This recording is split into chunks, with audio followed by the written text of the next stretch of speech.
All right, good evening, everybody. Sorry we're starting a few minutes late. Mr. Hunt just informed me he'll be here, but he's running a few minutes late, but we'll get started. We do have enough for a quorum. Is there anybody here that wishes to speak on an item regarding closed session? All right, seeing none, we'll adjourn and we'll be back.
Robert?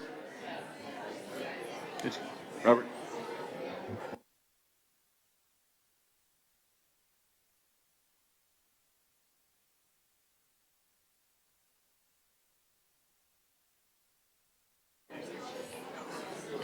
There, your microphone is active.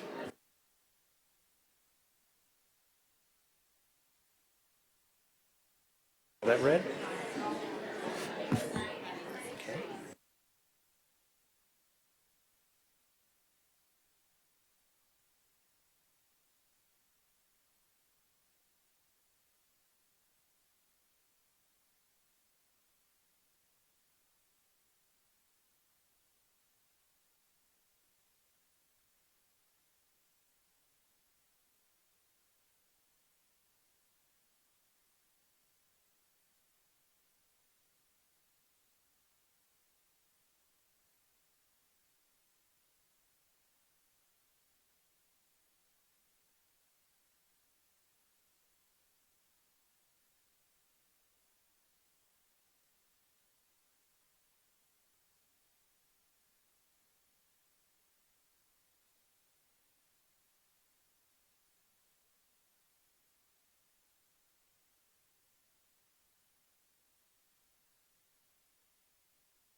All right, good evening, everybody. Welcome. We're back from closed session. We got back a little bit early. We did take no action in closed session, so nothing to report on. We do have a really exciting meeting planned, some good introductions, some good reports. But we'll start, like always, with our Pledge of Allegiance. And we have Arlington's JROTC here today to present the colors. And we have a student here this evening. I'm going to hopefully say her name correctly. Yuretsi Monsivayas, right? Want to come up? And so, and we'll present the colors.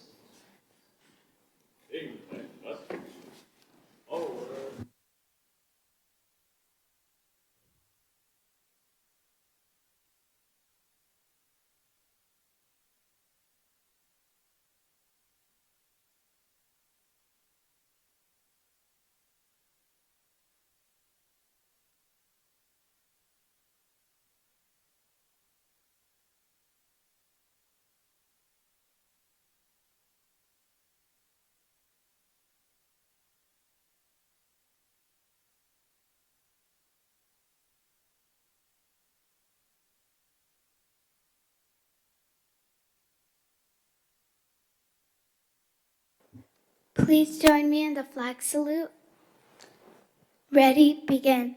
I pledge allegiance to the flag of the United States of America and to the republic for which it stands, one nation, under God, indivisible, with liberty and justice for all.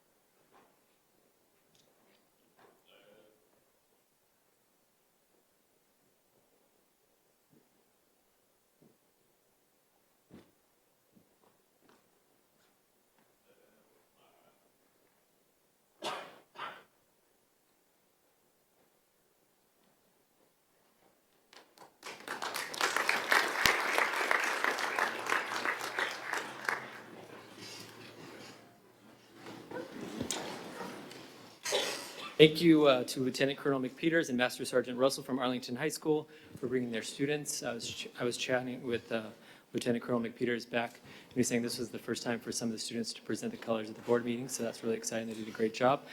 He also shared a little bit of history, which I thought was interesting, that the Arlington High School Air Force Junior ROTC Unit 92 was established back in 1975, so over a 40-year tradition with our district. So thank you, sir, for that.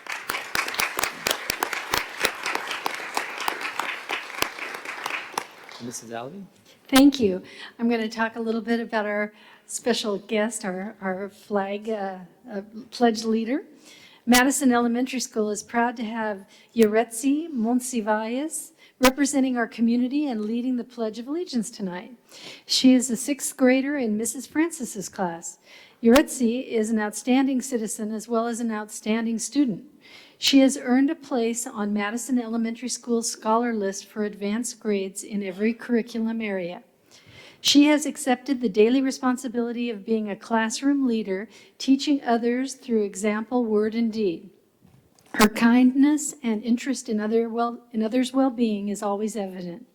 Yuretsi has volunteered in a primary classroom during recesses to assist emerging readers improve their skills and love of reading.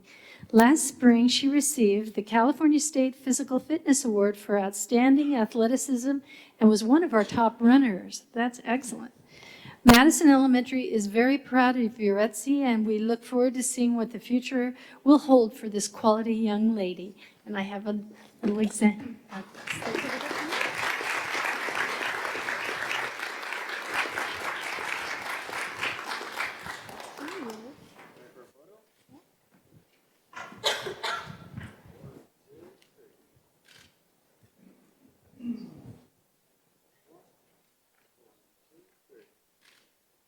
Now, would you like to introduce your guests here today? My dad, Sergio Monsiváis. My mom, Angelica Flores. My little brother, Sergio Monsiváis.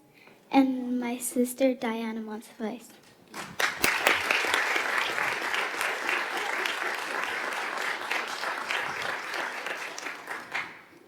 Let's get a family picture, shall we? That's correct. You want to take the headphones? Okay, good.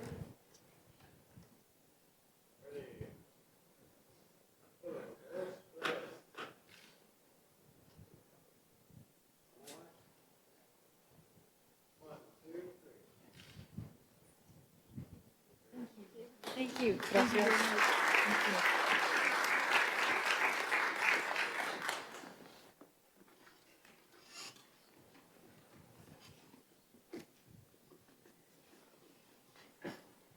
Thank you, Mrs. Alavi. And if you're Etsy, if you and your family want to get home to do some homework, by all means. Thanks for coming, though. Next, we have a treat. We have a saxophone quartet from King High School for our student group performance under the direction of Adrian Williams, their school's music coach. Let's have them come on out.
That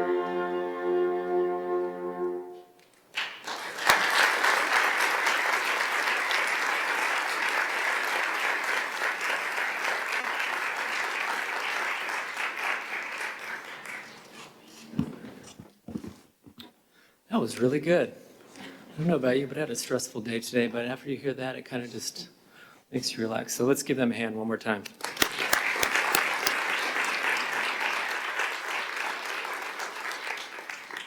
So next we have a good feel-good story tonight, a recognition, and Dr. Hanson, go ahead. Thank you, President Lee, members of the board.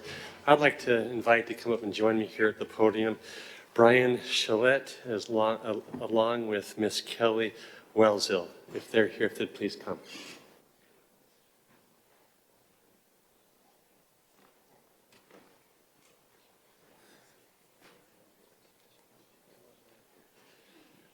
Board members, as you know very well, last week on August the 31st, High Grove Elementary School and the surrounding areas lost power when a bolt of lightning struck a local substation.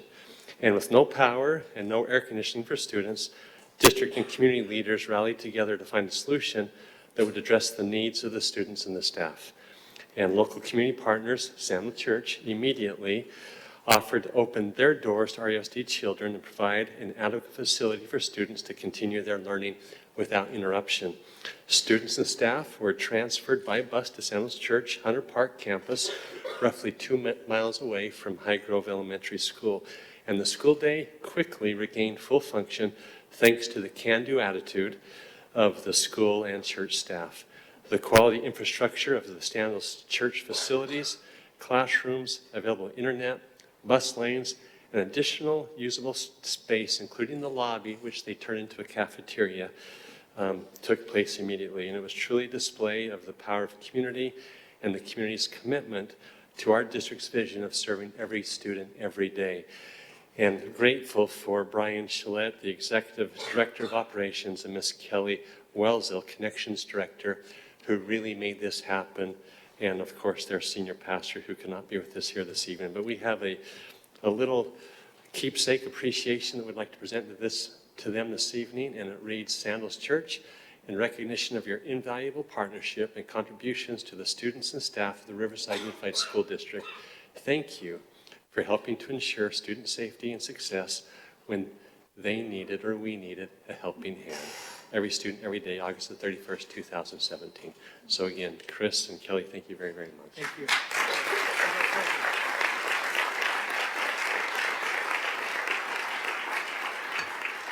I'd like to give the board opportunities to make any comments if you wish, and then perhaps we can take a group photo before they leave.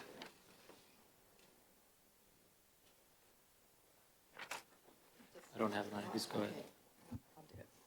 I just want to say thank you. That's amazing that you guys did that and you jumped into action so fast. And, you know, we're often left with the awesome responsibility of caring for 44,000 kids or just about on a daily basis. And so when we have a willing partner in the community that can help us meet that objective, it's just fantastic. So thank you so much. I just want to say that that really demonstrates to me what the meaning of community is. It's everybody pitching in when things happen, and you did. You opened your doors, and we're very, very grateful for it. So thank you so much. Yeah, on behalf of the board and the district, we're so thankful. We talk about having good neighbors and opening the doors to the neighbors and looking out for one another. And I can't think of a better story. And, it just talks, I think, about the power of community, but especially Riverside, and it's one of the many reasons why I love living in the city and why I'm proud to be from Riverside and to have great partners that can partner with the school district and come to our students' aid in a time of need. So hearing the stories come out of it, it's been really exciting. So we're really appreciative of you. Thank you very much. Mr. Hunt. Yeah, and thank you for all of us in Proverbs 22:9. Blessed are those who give. So appreciate it. Dr. Farouk. I just want to echo the comments of all my colleagues and just the timeliness of it and the outpouring of support we've heard from the community on this. We're just really grateful. Thank you. Thank you. So this is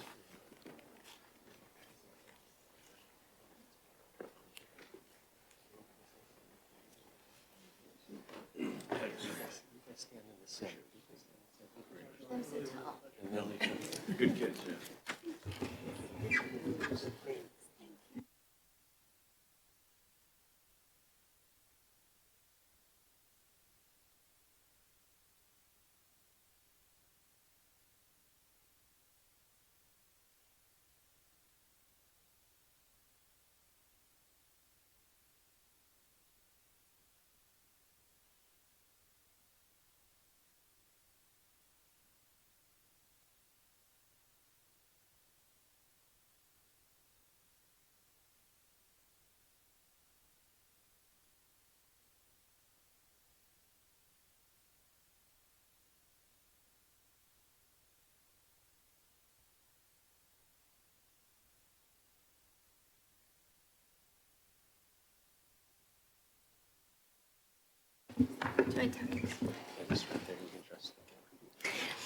We just wanted to thank you so much for the privilege. It really was such an honor. The students were amazing, and I was so impressed. I think we both were by how flexible your staff was. I think they just did an incredible job getting everything set up and really caring for the children's safety and their education where they were. So if it ever happens again, which I pray it doesn't, please, anyone is free to come. That's why we're there. So thank you.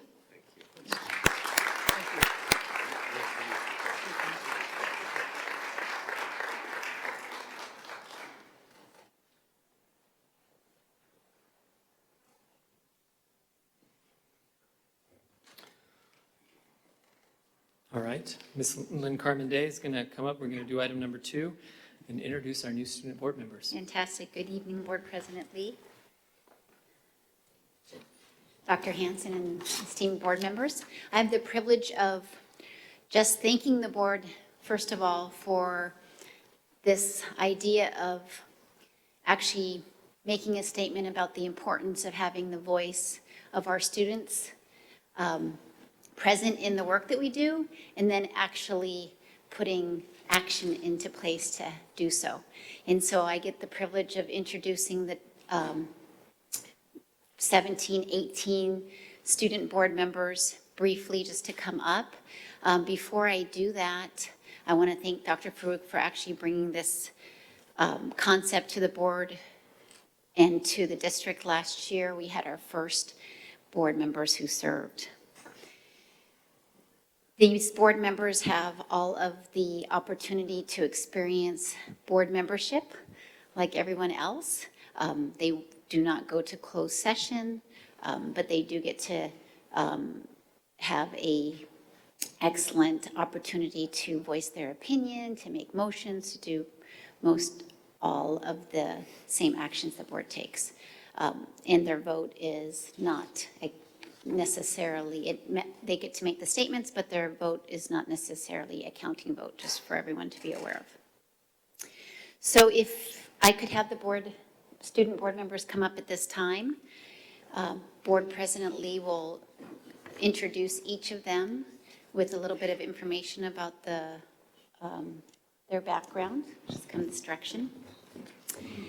And after that, he will come and provide an oath of office to each of the student board members. So thank you again. Thank you, Ms. Lynn Carmen Day, and thank you, Kirsten, too, for your help in doing the orientation for these 3 student board members. This was my first opportunity to participate in this type of thing, and I was really excited at first.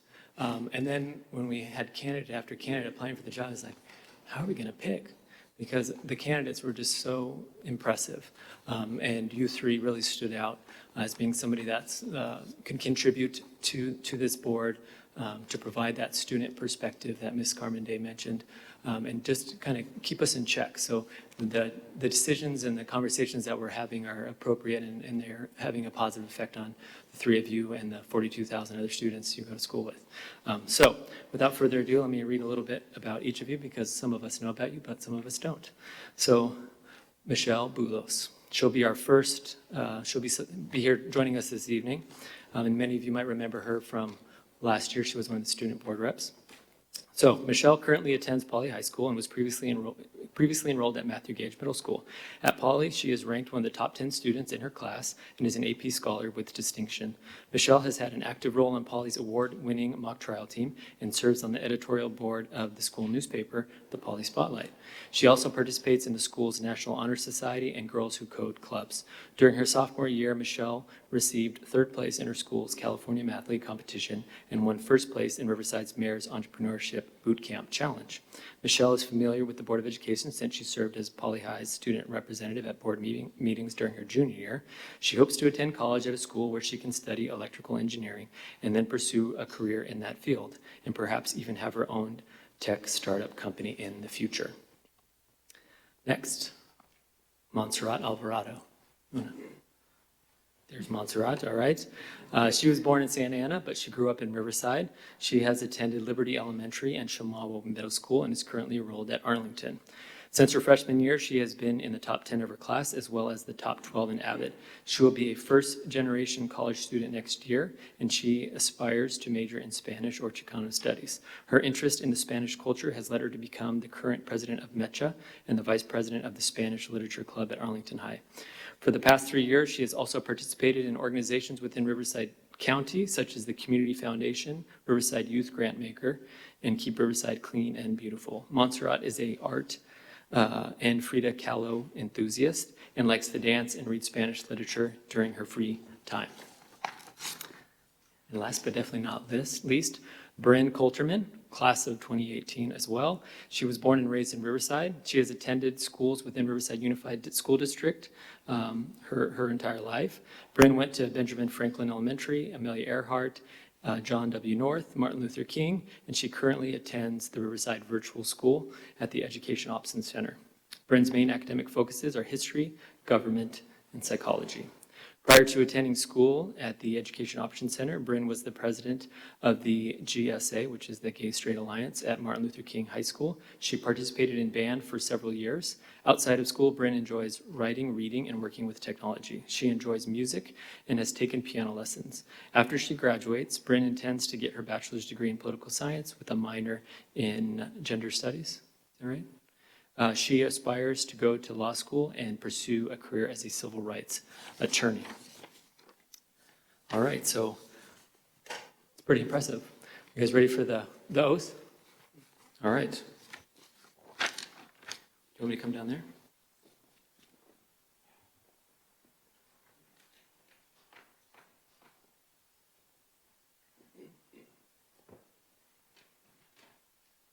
Raise your right hand and repeat after me.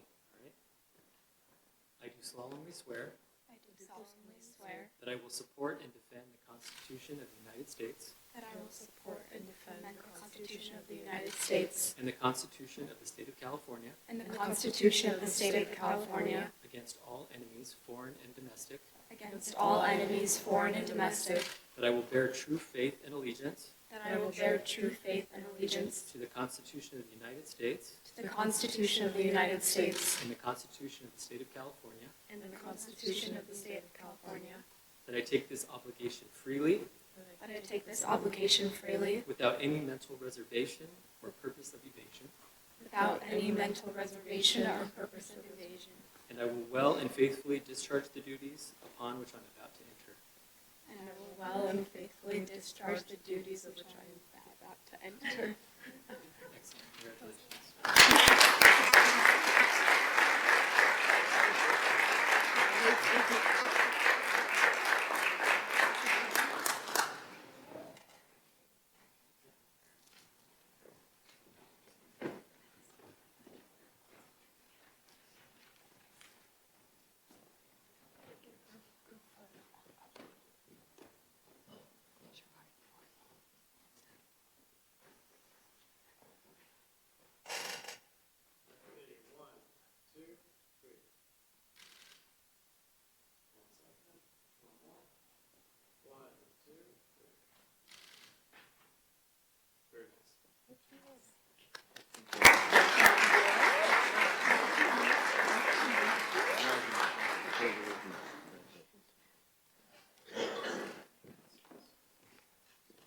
Thank you. Congratulations again. Just in closing, to let you know, the board members are sworn in.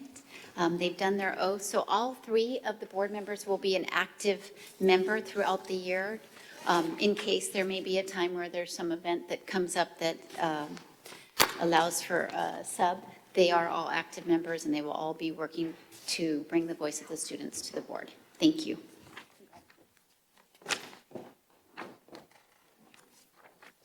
Yes, thank you very much. So next we have, sure I got this in the right order. Yes, we're going to get an update, right? Some of the highlights for the start of the year. Am I skipping it? Oh, sorry. Okay, here we go. I got a lot of papers up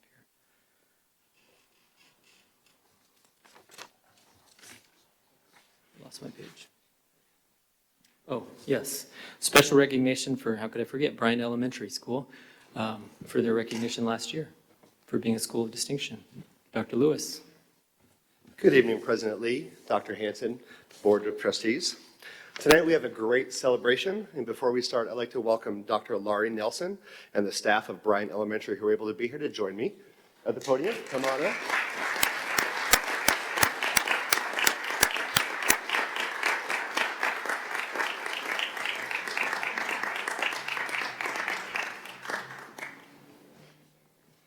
So we have a huge honor to share with the board.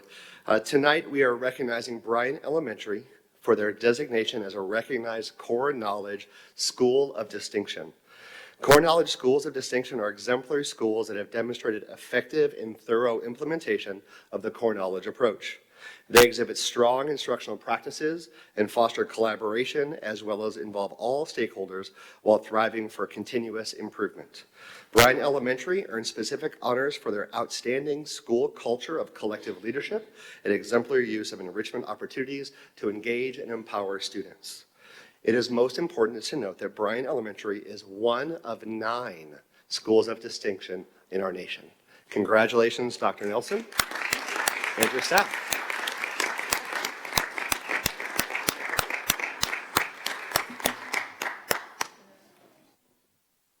And on behalf of the board, Dr. Hanson, we'd like to again congratulate you and your staff on such a great honor. Thank you. That's for you. And that's for you. I assume. Would you guys like to join us for a picture?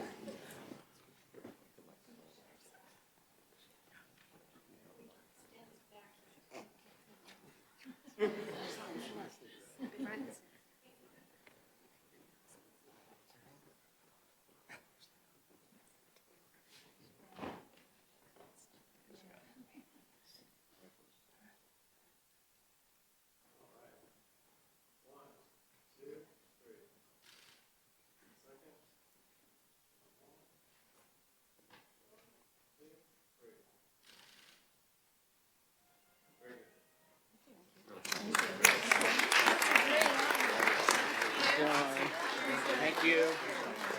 Good to see you.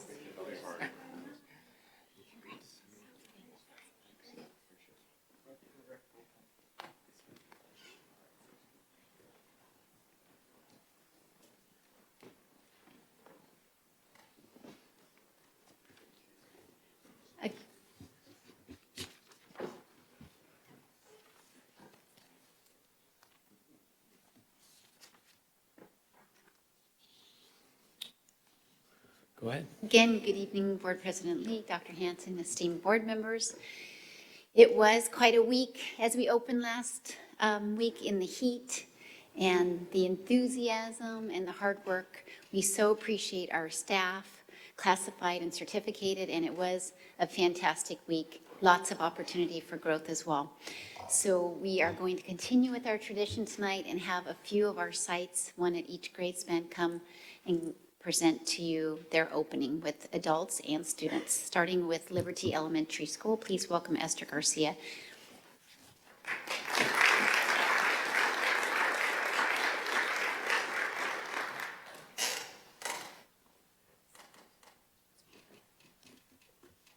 Good evening, President Lee, Dr. Hanson, members of the board.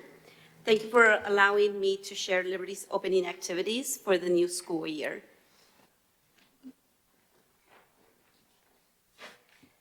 This was Liberty's second annual red carpet welcome to our parents and our students. Our very positive year started with my teachers' excitement to return to work. Oops, I think I'm supposed to be doing this. And there they are, my teachers. They were anxiously waiting for my return because, of course, I hold the keys to their classrooms. I felt like the Mervyn's commercial, if you remember that commercial, or, I'm aging myself here, that said, open, open, open, with all of their texts and emails and Twitter, and they even called me at home. When are you coming back to work? It was pretty cool to have that excitement. We started the year with the validation of our strengths with StrengthsFinder. My whole staff, certificated and classified, had the opportunity to continue to share our strengths and how to use them to maximize our collaboration and work. We were given the opportunity to dig a little deeper into our strengths. We learned how to use our strengths in the absence of other strengths. This meeting set the way for the positive tone we experienced during the first day and first week of school. And I know it will carry on throughout the school year to impact student achievement. This positive tone carried onto our red carpet welcome of our students and parents. To make this special event more fun and meaningful, we invited the community, and they came. Besides having all staff participate, we were well represented by some of our community partners like the Helpful Honda, Riverside Metro Group, and the Women's Clinic. Studio One not only donated their time, they also donated over 300 photos. A special thank you to Councilman MacArthur and his wife, and to Mr. Hunt, Dr. Farouk, Officer Crocker, and Mrs. Marie Coover for attending, but a very, very special thank you to my PTA Vice President, Mrs. Rocha. She made this possible. All were ready to welcome our students and parents, and as you can see in the pictures, our students were very excited to see us too. The positive tone carried on to our very hot first week. Despite having to be in inclement weather due to the very high heat, my teachers and staff were ready to serve and teach our students. My teachers did not skip a beat during the first week of school.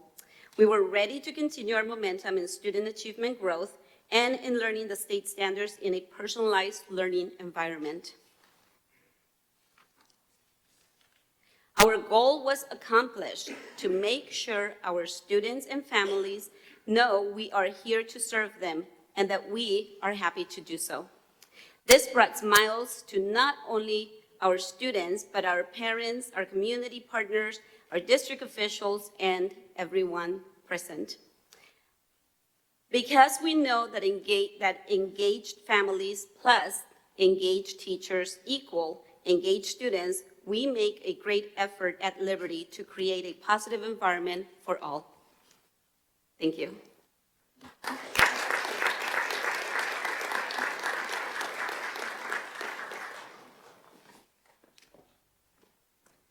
If I could have the principal of Sierra Middle School, Ramona Yee, please come up.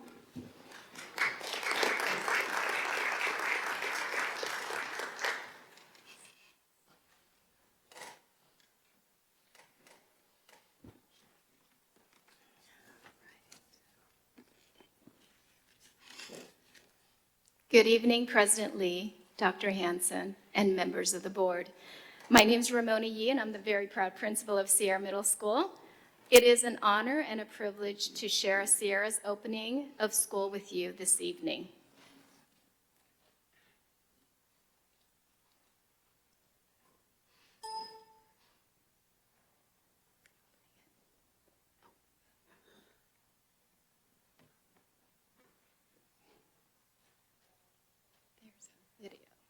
There's a video.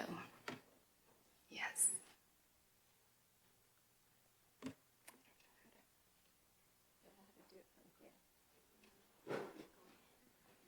Okay.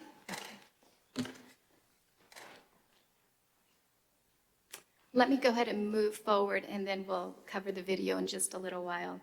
Last year, Sierra Middle School students, parents, and staff combined our single plan for student achievement and our personalized learning plan goals to create our 3 custom school goals: evidence-based writing, personalized learning, and student, parent, and community involvement. On our August 23rd staff meeting, we took a deep dive into our data. We answered the questions, what does our school data look like? And more importantly, what story does it tell about our students and our school? We know that data tells you what's happening, but stories tell you why it matters. When you put them together, great change is possible. Our students are hopeful, they're engaged, and are consistently attending school. And I'm very excited to say that the conditions of learning are there. Our journey together in 2017 and 18. As a principal, one of my goals this year is to build the capacity of my leadership team. This work began with our leadership retreat at the Riverside Arts Museum on August the 16th, where we discussed our leadership charge and ways to build trust within our team to promote student learning. As a staff, our goal this year is to build collective staff efficacy and truly understand the power of a 1.57 effect size. Students can have 4 years of growth in 1 calendar year if we, as a staff, believe that through our collective action, we can positively influence student outcomes, including those who are disengaged or disadvantaged. And I am also proud to announce that this year, we began our work with Gallup Strength Finder to build relationships through our strengths and not our deficits. And at the end of our August 23rd staff meeting, all of our certificated and classified staff, including our support staff, our day and evening custodial crew, our campus supervisors, our kitchen staff, our Avid and Avid Excel tutors, our instructional assistants, and prime-time staff members all engaged in this very important work and took the survey to find their top 5 strengths. We will be meeting 3 more times during the year together as a whole staff to engage in the work around the Guide for Instructional Direction and also our strengths. I am very excited to begin this new school year. I have an amazing staff who truly cares about students' well-being and student learning, and I have an amazing group of students who give me my purpose. And I want to thank Dr. Hanson, and I want to thank all members of the board for giving me this opportunity and allowing me to have the best job at Sierra. I am both humbled and very grateful. Please let me know if you have any questions. I thank you, and I think the video is ready to go.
Board President Lee, Dr. Hanson, esteemed board members, thank you for giving me this opportunity to come up and share a little bit about how King's experience was as we opened up. So for the highlights, let me see.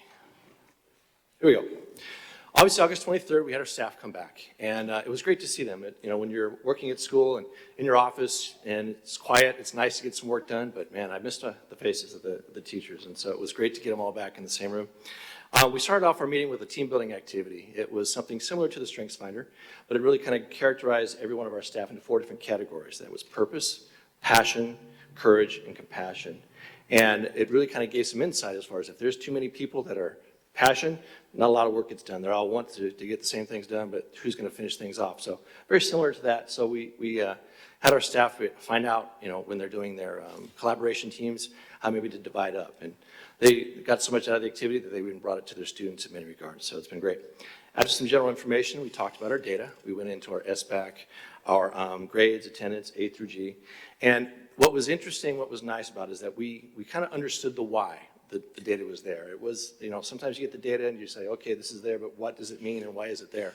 We really had a fundamental understanding of why our scores were what they were, why our grades, why our attendance, so on and so forth. So it was really neat to be able to have that so that when we move forward, we can have some things that are actionable, if you will. This year is our WASC mid-year review.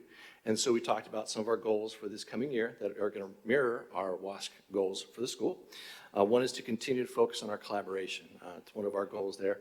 And with our course leads coming in, as well as the guidance from the Guide of Instruction, we feel that we're going to be going there and really being much more effective moving forward with all that support. I also talked to our teachers about reflecting on their grading practices. I brought forward the idea of what is the super F on a 0 to 100 scale?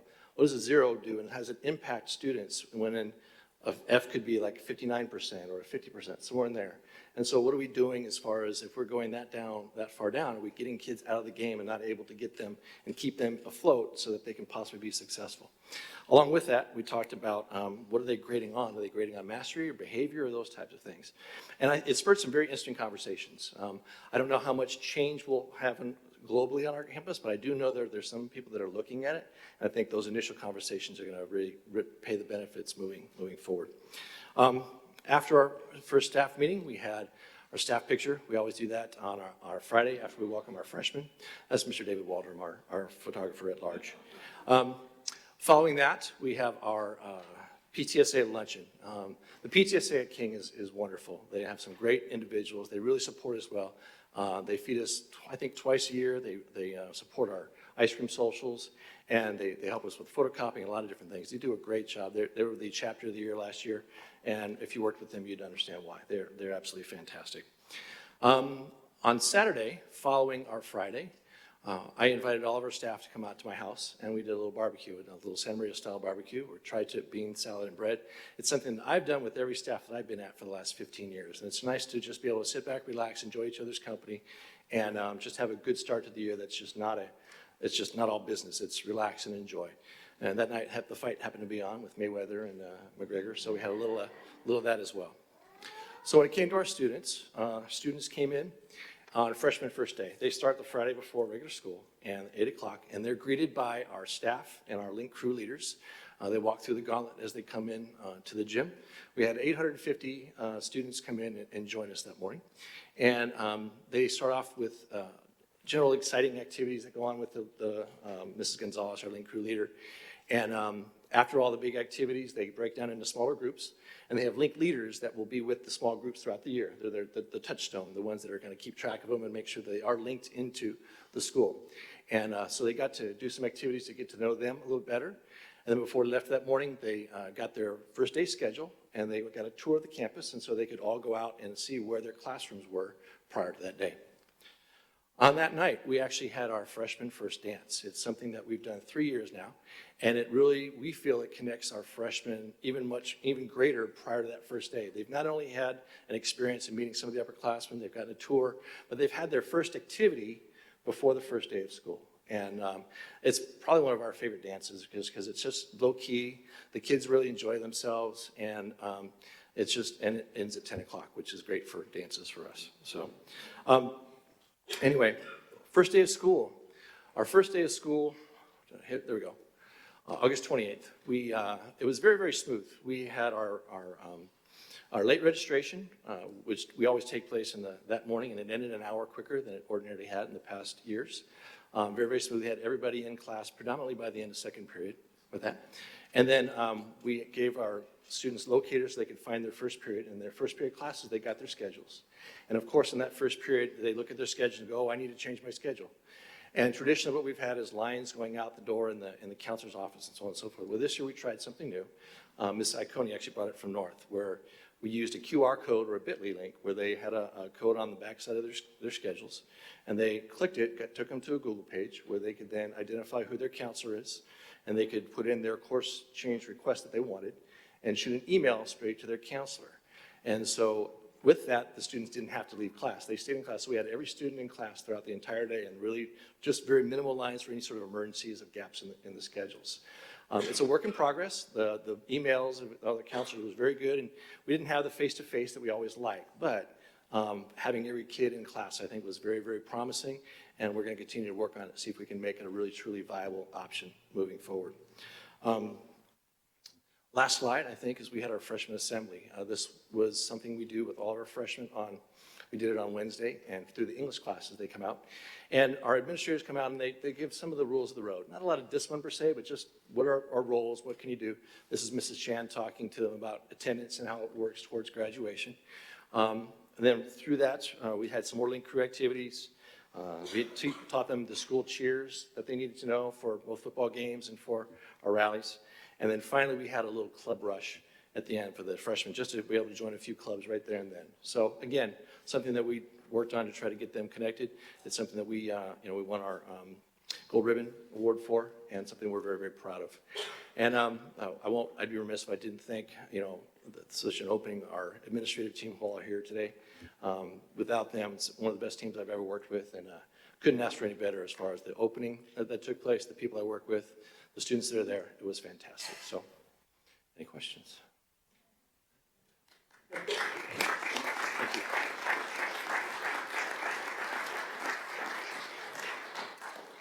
Mr. Hunt. Just want to thank Mr. West publicly, because with all that he had going on, some parents in my neighborhood whose daughter qualified for the engineering program, and she's going to be a junior. She's been homeschooled all these years. She's a very mature, wonderful young lady, but her dad's a big industrial broker here with Finn, who convinced him to go to public school. And her mom is a 3-time Emmy-winning makeup artist in LA who drives very early in the morning to do the news crew and everything. So they were a little worried about Paige sort of fitting in and everything. And Mr. West took the time to meet with the family, and I look great now in my neighborhood because they just are very pleased, and with the way he's connected the young lady to I think some art classes and some other things. And once Patty Scarborough finds out about the makeup, I'm sure that she'll even be more connected. So thank you, Mr. West, for doing that personal thing with all you had going on. Appreciate it. All right, thank you all for being here. We appreciate it. Good to know we're starting off the school year in the right direction. Next, Dr. Lewis is going to be back up here, and he's going to introduce the Western Municipal Water District to recognize a certain high school solar cup team. And we actually have 2 items that we're going to do together because we have another one of our great partners. It's my pleasure to introduce Rachel McGuire, the Communications Manager for Western Municipal Water District. She's going to talk about their generous sponsorship of Solar Cup and also the grant recipient that we have in our district. Rachel. Thank you so much, and good evening, Board. It is such a pleasure to be here tonight in front of you all, and I'm really excited about this presentation.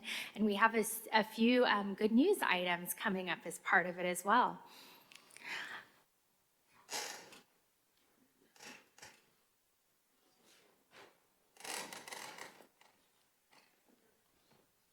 Oh, there we go. Well, tonight, as noted, I'm here to present on our 2 education programs, one of them being Krieger Grants and one of them being Solar Cup. Just a little bit about Western service area. We cover 527 square miles in Western Riverside County, including the city of Riverside all the way down to Temecula.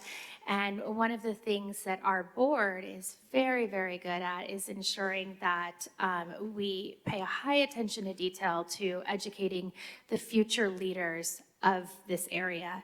And there's a picture of our board, and for this area, we have directors Tom Evans and Bob Stockton, who are very involved and very supportive of these programs, but unfortunately could not be here tonight.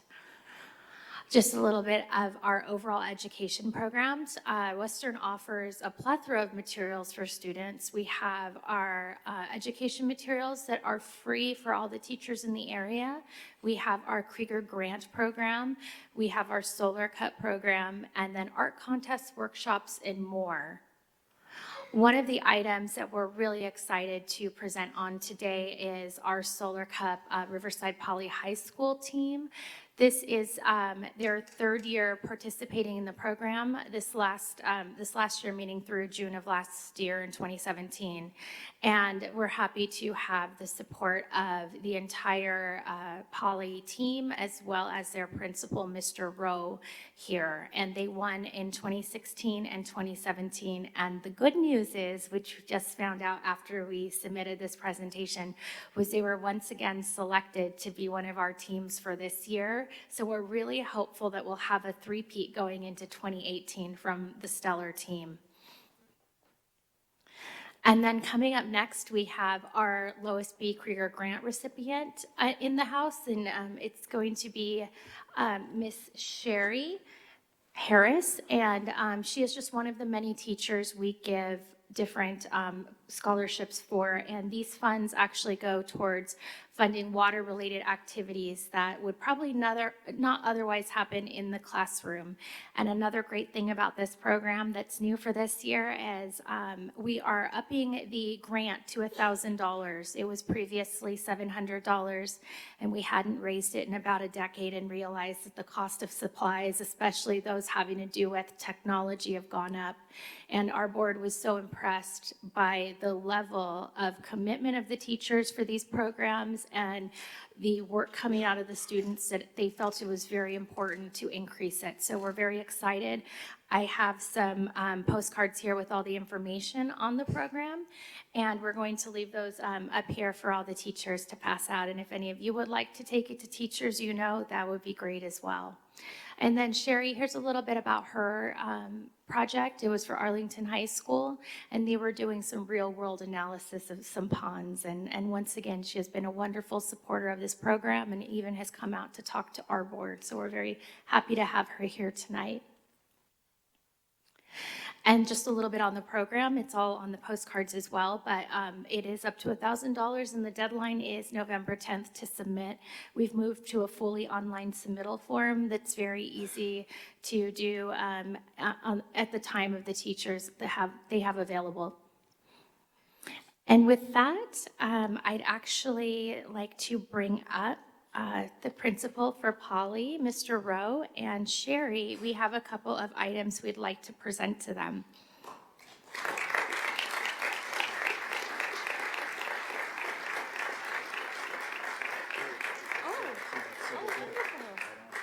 And what we just gave the Poly crew is a t-shirt from last year's. That was the anniversary t-shirt, and it was framed, and they can put it up to remind them of their great win.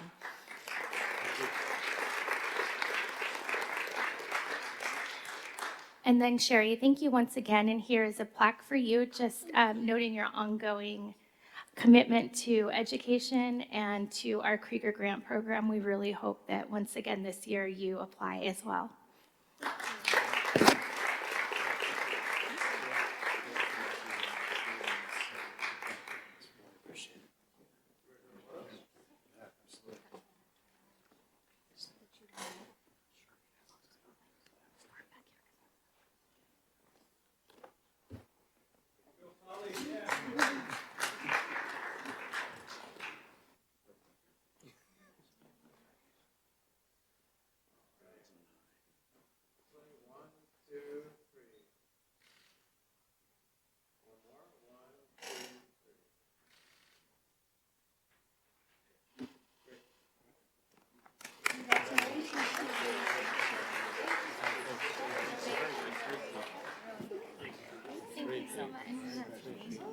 Thank you for being here. Michael.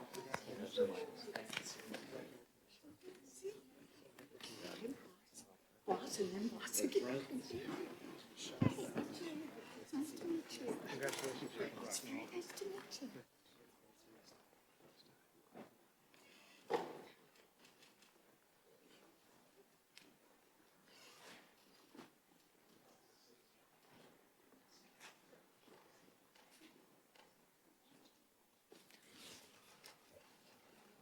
Thank you. Lots of good news to share tonight. Before we get to the district superintendent's report, just wanted to remind anybody that wanted to participate in public input that there's cards for you to complete, and you can pass them up front. I do have one card up here, but if you would like to participate in public input, please grab a card. With that, Dr. Hanson. Thank you, President Lee.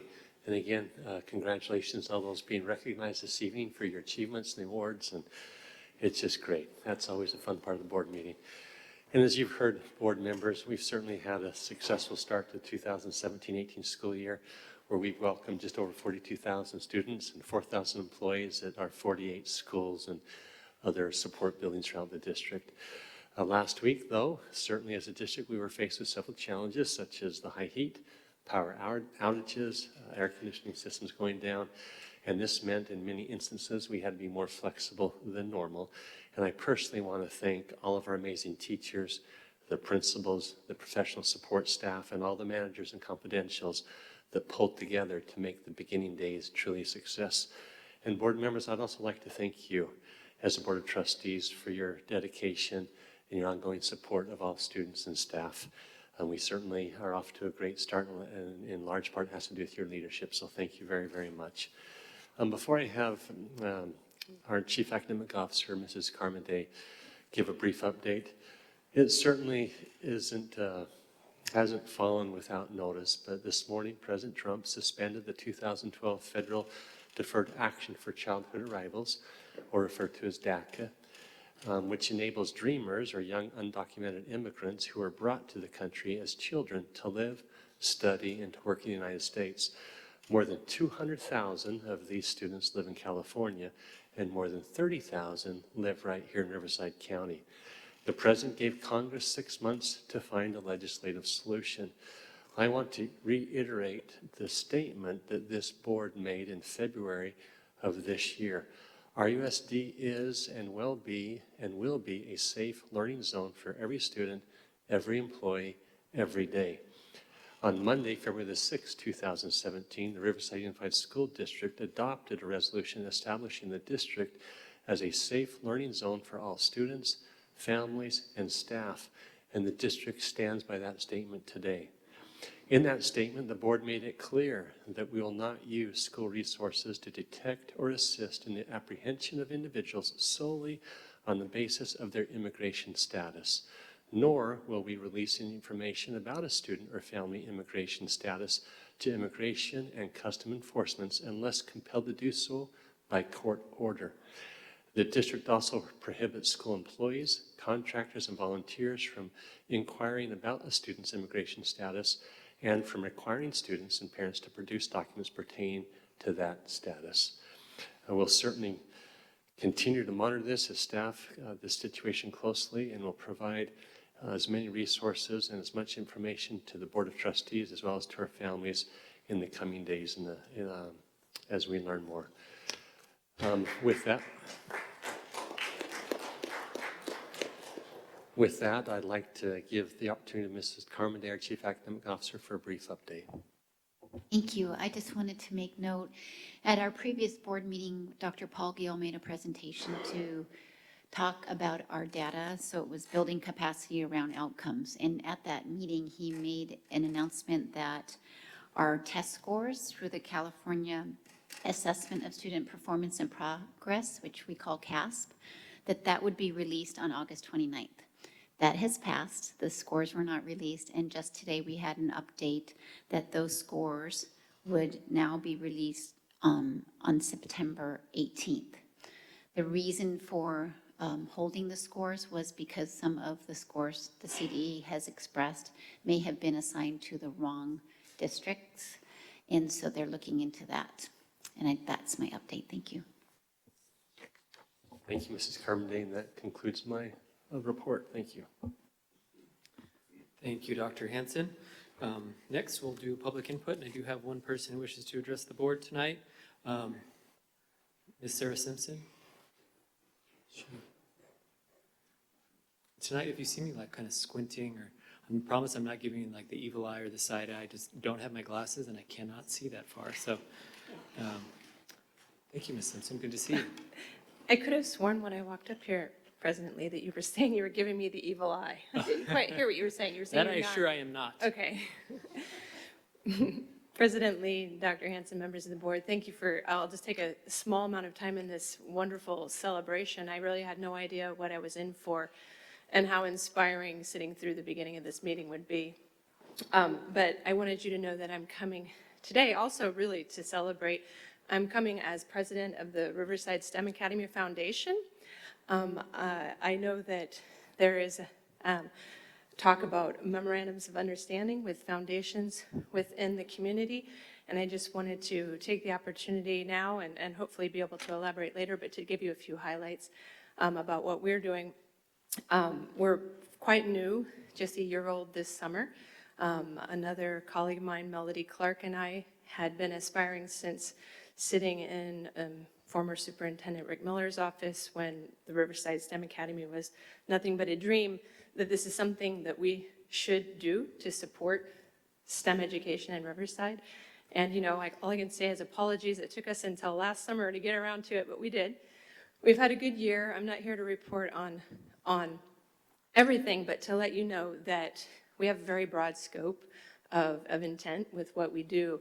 And we do have not only community fundraising that we do, but a lot of investment in grant writing and that sort of thing, with the idea that our philosophy is always not only to support the school, but really the school as a test bed and as a model for things that can have benefit across the district. So already we're starting small and hoping to go bigger, but I wanted to let you know 3 highlights of ways that we're really trying to go for broad community engagement and outreach. One is through supporting students and partnering with our colleagues at UCR during the Long Night of Arts and Innovation, which, as I know, is something that the district supports. And secondly, we have 2 programs and pending grants to support these from private entities. One is introducing C-STEM coding and robotics into classrooms at RSA, because we already have teachers who are trained in those areas, with the idea that over time, if we're investing in that, the school and then those can become a showcase for the district, and possibly those teachers become trainers for other schools around the district. So we preferentially chose that school, that part of the school's effort, because we knew it would have that broader impact. Likewise, we've invested in teacher planning, actually investing in the teachers' planning time for both that program and for another program that's going on that's very exciting and so involved it will be hard to explain in detail here, so I won't. But it's basically, it's a high school civic leadership and community engagement program that, is that I need to stop blinking? Go ahead and finish up. Yeah, that's... So it's a class that's going to involve a lot of community. It's all about making community partnerships and taking that out into community, any projects that the students are producing. And so we've invested in that and seeking outside funding. And so we just hope to keep going on from there. And so I'm really curious. I won't be able to stay clear through the last agenda item, so I appreciate the chance to be able to talk to you a little bit, just give you a little highlight reel now, but I'll be really interested to hear. We don't have the legacy that Reef has. And I learned so much from Sandy Ramirez as a former mentor and from that foundation and all of its successes. But I'm very curious to see what kind of memorandum of understanding you're considering with Reef. And I can't imagine it won't be a great thing for the community. Thank you. Thank you, Ms. Simpson.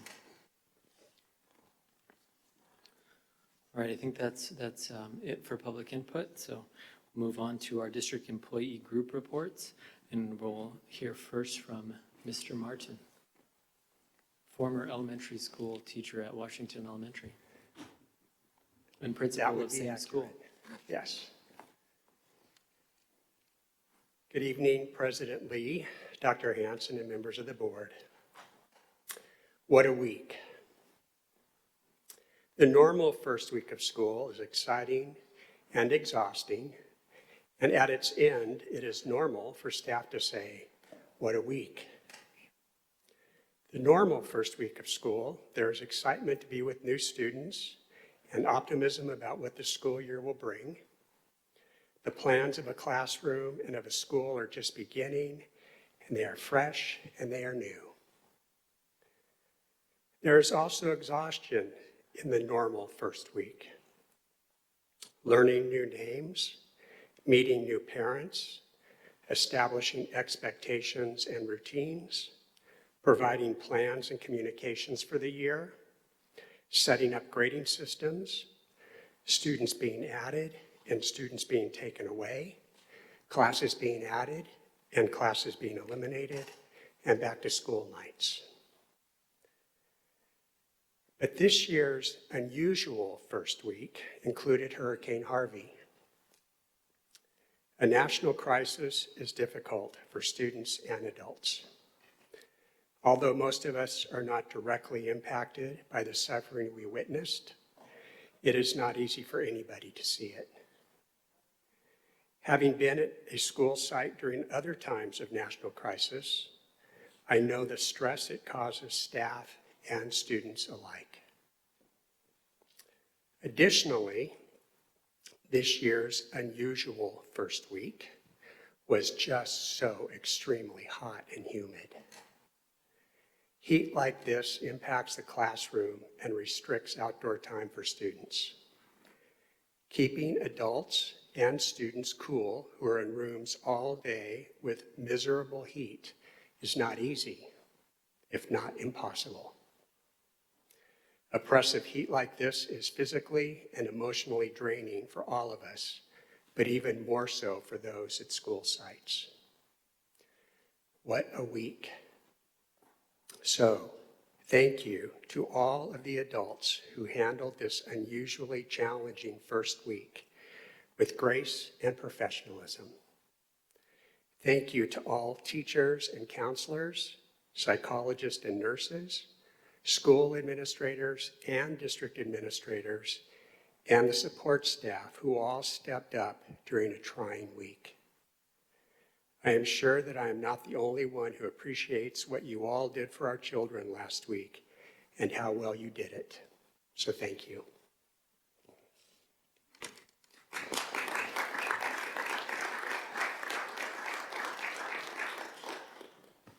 Thank you, Mr. Martin. And too, just wanted to say thank you publicly for your remarks at the convocation. I think it was a really good story and a good message for everybody to hear. So thank you for that. Next, we're going to hear from Riverside Association of School Managers, RASM, and their president, Mr. Cuellar. How are you? Oh, well, thank you. Good evening, Board President Mr. Lee, Superintendent Dr. Hanson, and good evening, board members. It is an honor to serve you and to serve our association of the Riverside Association of Schools Managers as president. I look forward to sharing with you every other month some insights and reports of our activities that are taking place within our association. We also would like to compliment and cheer on all of the schools, the departments, the teachers, the administrators, for really getting through an amazing week, first week of school. As Mr. Martin shared, this was truly an amazing week for us to get through, but we did it with good attitudes, positive attitudes, and the anticipation of having a great school year. Last month, on August 17th, our association enjoyed co-hosting the evening event of the Managers Symposium at the Riverside Art Museum. We thank several of you for attending and joining us. We had a great time enjoying each other's company, listening to music, and appreciating the artwork from our students as we anticipated the start of another school year. So we're excited in continuing the work that our association has been accomplishing for the past couple of years. We encourage you to look forward to reading our monthly newsletter. We will also continue to offer scholarships for our administrators to participate in professional development, as well as offer scholarships for our students as they look forward to their future in college and career. And all of this is in thanks to the generous donations of our members. And we will also continue to host professional development for our members. Lastly, the RASM Executive Board would like to share with you the story and the highlights of Ramona High School student Richard Lemons. Our student from Ramona High School was featured on the series of Every Student Succeeding Award from the Association of California School Association. And Richard will also be highlighted and celebrated at the AXA Leadership Conference in November. And so the purpose of this award is to highlight students who have overcome odds that are normally not present with most students, but yet they find a way within their will, within their hope, and also being championed by those people around him to be able to overcome and succeed. And it is an honor to share this story with you this evening.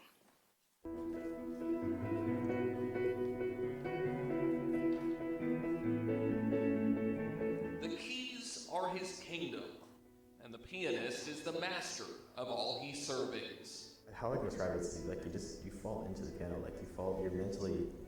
you're just there, you don't know anything else is going on. When Richard Lemons plays, he and the piano become one, and nothing else seems to matter.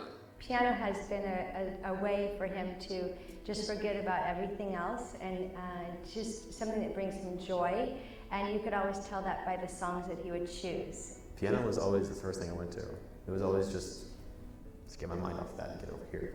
Separating himself from reality has been a struggle. The relationship between Richard and his biological parents is best described as non-existent. I know that they are kind of like an acquaintance of mine, but I don't necessarily consider them my mother and father. Thankfully, Richard's grandparents stepped in and filled that role. They're like a mother and father to me. They took care of me daily. They were there for me. But when Richard was just 10 years old, his grandfather passed away. It destroyed me. It threw me into a very severe depression. I really have not been myself ever since then. I mean, who would be depressed for losing a father? 6 years later, tragedy struck again when Richard's grandmother died, and that led Richard on a downward spiral. I honestly was at the point where I told my friends I just wanted to kill myself, get over it. But someone just told me to hold on and stick it through. In fact, there were plenty of people there to lend support. Julie and Paul McIntyre, educators in Riverside Unified School District, stepped up, along with fellow educators Brian and Jean Marie Harris, who offered to take Richard in. She bathes him first and gets him cleaned up. Brian and I said, okay, we will take him. This is, he's got to have some place. We did not want him going into the foster care system. The Harrises told Richard they would treat him no different than they did their own children. Perhaps that explains why Richard is so quick to refer to Brian and Jean Marie as father and mother. The Harrises are my parents now. They were guardians. They took me in, kind of gave me back that sense of family, sense of security, just all around, kind of patched me back together. It's probably the highest compliment you can get from any young person that you have the privilege to be involved with. It's not your own child. The young man who lost so much so young has now found a new home, a new family, a new life. I don't know how to describe it other than a miracle, because when I look back on it, I don't think this could have been possible. Just a combination of all the love and care and all the things I fell in love with to do kind of combined into one and just brought me back up to who I think I can be.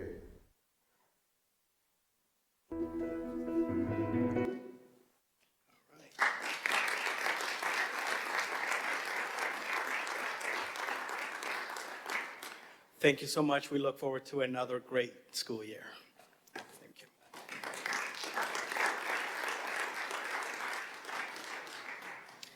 Thank you, Mr. Quayla. Thanks for the good work you and your organization do, and pretty powerful story. So lucky to have some pretty amazing people in this district to look after our kids. So thank you for sharing that.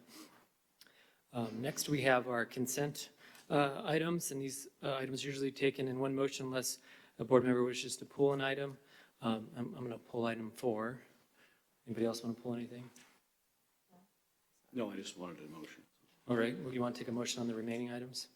Yes, sir, I would move to approve the consent calendar, consent agenda without recommendation of number 4. All right, do we have a second? Second. Okay, thank you, Dr. Farouk. We'll vote on those.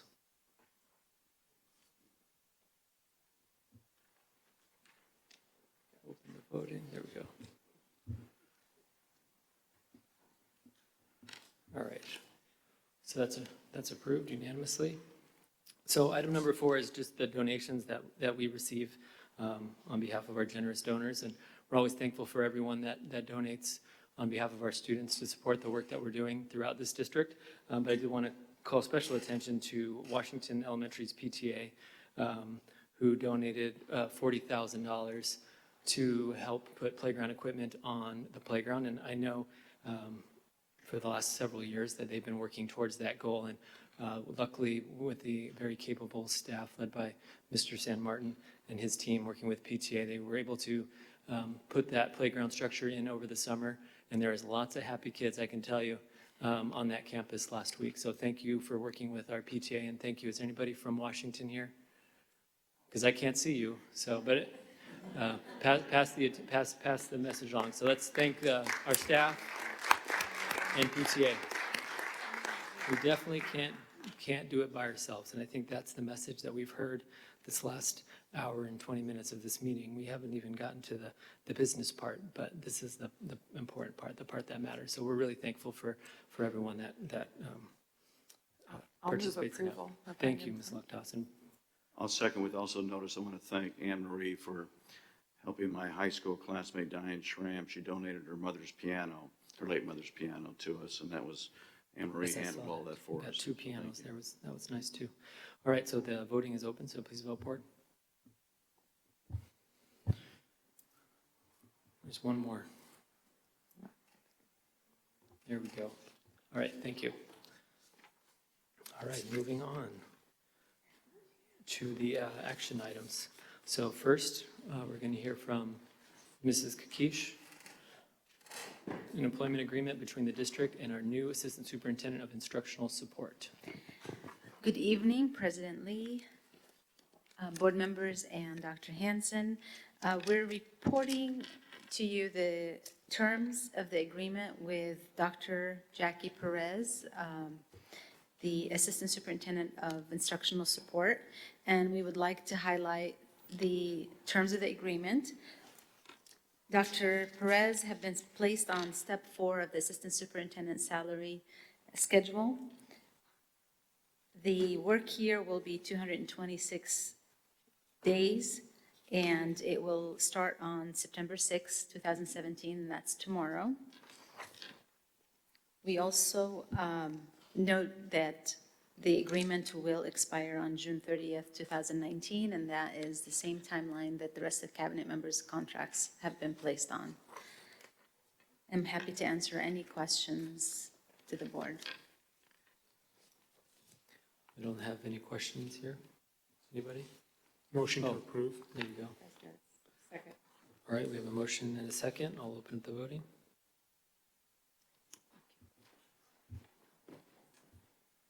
All righty. Thank you, Mrs. Kakish. That passes unanimously as well, so we'll welcome her tomorrow to the team.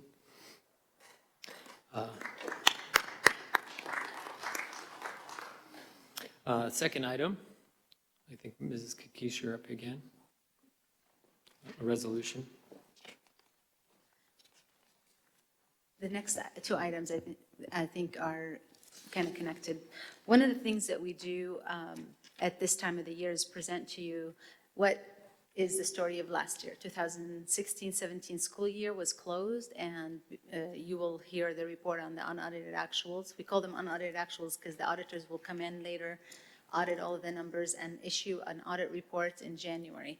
So at this time, the GAN limit item that needs to be also approved separately is where the state has a formula to calculate how much can we grow in expenditures as a district, and it's based on the growth for the state level. And so we're happy to take that report to you and say that we've met the appropriation limits with the GAN limit. So that's the first item to actually take action on. Alrighty. So do you want us to take them separately? They are two separate. You can Okay. take them together. All right. Move for approval. Motion by Ms. Luchthaus and second by Mr. Hunt. Voting here. Okay. All right. Wait, one more. There we go. All right, that passes. Thank you. Next. So next is the actual presentation, which summarizes the report that was also published at our website. So under the revenue sources, from all of the sources, the LCFF sources, local control funding formula, federal revenue, state revenue, we have showed you the estimated actuals back in June when we adopted the budget for this year. And so now we are showing you what had changed. And in the revenue side, we have grown by approximately $2.6 million. And that is due to mainly changing in the LCFF formula. And May revision had a different percentage than the adopted budget finally. And the next slide just shows a pie graph and the main sources for our revenue. 89% of our revenue is LCFF sources. And this will continue to grow as the federal revenue will dwindle down in the future as a possibility. Under the expenditure side of the house, we stayed for the most part the same, except for about $500,000. So $500,000 on a $500 million budget is very good for us to have done compared to our estimated actuals. So our staff did such a great job looking at all of our POs, looking at all of our expenditures, and estimating that close. And in this particular graph, we just always are paying attention to how much we're spending on salaries and benefits and where we're at percentage from compared to the rest of our budget. And we are currently at 82.38. And if you remember, probably a couple of years ago, we were at 77 to 79, and then now at 82. So we are going in the right direction as we spend the one-time dollars in our budget. Can you take a question, Mrs. Kakish? So can you tell me what the state average would be for that percentage? So state average for districts is somewhere around 85%. 85? Yeah, that would be a normal average. And so I think by the time we spend some of our fund balance down the way we are planning to do that, that will go back to the normal level. Because we believe that we are at the normal level, but we spend a lot of one-time dollars on purpose to reduce the fund balance. Mr. Hunt also has a question. Thank you, Mr. Lee. Just go back one slide, will you, Ms. Kadisha, have a question? I see that the benefits went down about 800,000, is that right? The benefits is really a matter of reacting to the certificate and classified. So sometimes it's overprojected because it's anticipated positions to be filled and materializing, and we estimate at the high level, and sometimes it comes in at a lower level. So that's the difference in the benefits. Thank you. Thank you, Mr. Lee. You're welcome. Go ahead, Mrs. Kakish. So the rest of the next few slides are about the fund balance, and we just wanted to make sure that you are presented the components of the fund balance. So we have from 96.4 projection to 98.5. So it's just a difference of 2.1 million. And the components of it is in these categories. And I have a slide for each one of those categories. So the non-spendable is the revolving cash and stores. And there's a little bit of prepaid expenditures, most likely prepaid insurance. And the redevelopment dollars, the restricted dollars, are stayed around the same. Mental health dollars, those are the two bigger categories in the restricted funds. And in the committed dollars, we have the bigger item on this list is STIRS and PERS. And so we have set aside STIRS and PERS increases as we implement during the next few years. And the reserve for deficit spending is where we actually put any dollars that are not committed to anything else. It's really helping us mitigate deficit spending. We are deficit spending at a higher level because we're spending some one-time dollars, but there's also a structural deficit that I will be bringing a lot more information in the first interim report, because by then we'll also show you the new multi-year projections, and that way we update the board on where we're at. For the assigned, most of the assigned really go back to carryovers that the school sites have left over, or deferred maintenance programs, or any of the equipment replacement programs that they're setting aside dollars for. And the unassigned is the 2% required for economic uncertainties. And in our district, it's $9.6 million. So that's all for general fund. And this slide kind of summarizes the rest of the funds. And one of the things that I would like to highlight is the cafeteria program, and really proud of the team there working diligently to try to be more efficient in their operation, and they're now meeting the 3-month operational reserve for that fund. And the other piece that kind of would ask some questions under the bond interest and redemption fund is that it grew by $10 million. That is a fund that gets managed by the Treasury, and that's where all of the tax collections go, and also any sale proceeds from our new issuances. If there's anything that has to go in the reserve fund for those payments, it would go there. And in our case now, we are servicing 2 different bonds in that fund. So we just wanted to make sure that we highlight that. And I think the next one is just questions. I don't have a cute question slide like King had. I'm going to steal that one. We do have a question, Dr. Farouk. Thank you for your efforts, Mace. What is the time frame on when we get our updates on the free reduced lunch counts? Or what point of the year do we get those We updates? can do, the actual timeline is for CPEDs. And that would be any cleanup that happens at up to October 31st. So we will know for sure where we're at after October 31st for free and reduced. But we are getting actually updates from Child Nutrition Program and how we're doing on the campaign. And the first update is going to be presented to the principals on Thursday at the principals meeting on the 7th. So I'll have some numbers then to just see where we're at, and then, but we will be happy to share with you as we go, or after October 31st, we'll give you the final numbers. Okay, I'm moving to motion to approve also. Okay. We have a motion and a second. Any further discussion? Okay. Please vote.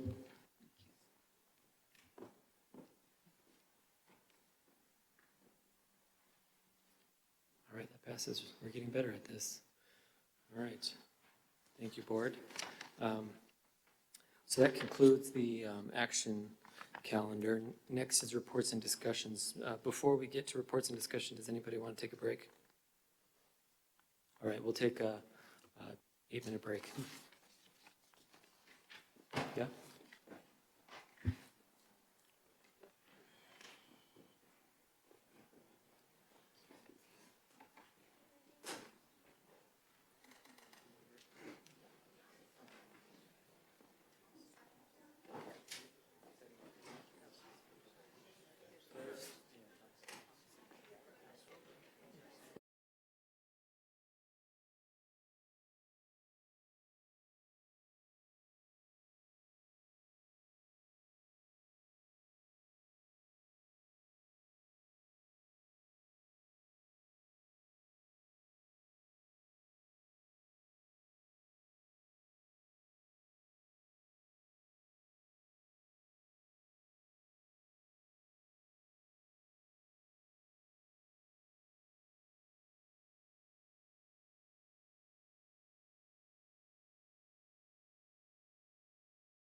You're like our leading cast member tonight, Dr. Lewis. Back up to talk about VAPA. Yes, sir. Turn on your mic there. Here we go. Better.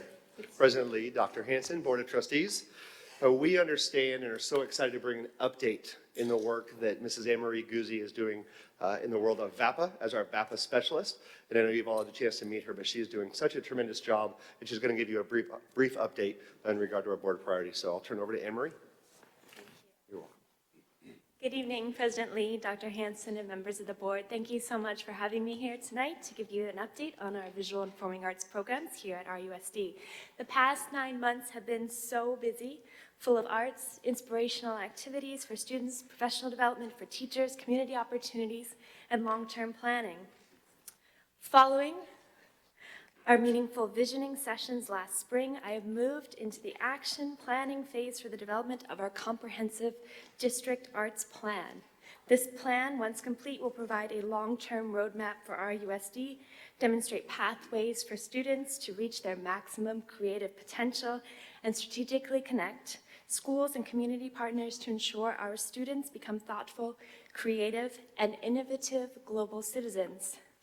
The action planning phases included and will include a number of intensive sessions with teachers, principals, parents, students, professional artists, arts organizations, and community members. At the end of the school year, I met with a large number of our arts teachers and some principals to help build upon the success of our current programs and navigate a plan to overcome existing challenges. More conversations with principals across all of our schools have continued throughout the summer and into this year. The summer was also a time for collaboration with professional artists and arts organizations. Most notable was the meeting entitled Arts Plus RUSD, which took place on Tuesday, August 15th in the Mayor's Ceremonial Room at City Hall. Over 40 professional artists, musicians, actors, dancers, and arts organizations participated. Co-hosted by Margie Haupt, Arts and Cultural Affairs Manager for the City of Riverside, and Colette Lee, Arts Advocate and President of the Riverside Arts Academy. The meeting was the first of many to come, where the community planned distinctive ways to be a part of the RUSD student experience. Gathering input from the broader community is also part of this phase. Early this fall, I will be reaching out to all of the Riverside community for input at an open call update meeting. At this meeting, anyone will be welcome to hear an update on our arts planning process and provide feedback on the future arts plan. Also this fall, I will connect with students and parents next Monday, September 11th, together with the Family Resource Center and the PTA. I will meet with parents to ensure their voice is a part of the planning. And in October, I will create a student advisory task force to gather RUSD student input. As the action planning takes shape, I will be also consulting with a number of RUSD teams about budgeting and personnel. And one final step of the action planning phase will be to reconvene the original Visionary Arts Committee to reflect on the 6 essential elements they helped establish and evaluate the draft arts plan that grows out of these goals. Then comes the drafting phase. I aim to complete the plan by December and present to the board back here in early January. If approved, we would begin implementation in the 18-19 school year. It's been an incredibly meaningful process so far, and I am so excited by the potential I see ahead. I believe we will have an extraordinary plan come this January, built collectively with RUSD and the community, that will enable our students to truly flourish in all aspects of their RUSD experience. I'm also excited to share with you an update on our new and upcoming initiatives in the arts for this fall. On Thursday, October 12th, the city is hosting the Long Night of Art and Innovation event in downtown Riverside. As a school district full of arts and innovation, we are pleased to be a part of this citywide event. RUSD will have a booth showcasing art, science, and technology. Among our innovative and interactive offerings and information about our programs, we will also be piloting a virtual reality arts experience. September 18th will mark the first of 4 live tech internship opportunities for our high school theater and CTE media production students. In collaboration with the Fox Theater, Live Nation, and the CTE department, students will spend a half-day working side by side with Live Nation stage crew to learn about real-world backstage job opportunities and gain experience with the Fox Theater's professional audio, staging, and sound equipment. These days are designed to provide professional development for our teachers and forge potential networks between students, teachers, and professional theater technician. I would like to acknowledge Donna Schulte in the back there, CTE Job Development Specialist, for all her help in putting together this program together with me. In October, we launched the Harmony Project. This will take the shape of a musical after-school and Saturday program tied closely with our current in-school 5th and 6th grade music programs.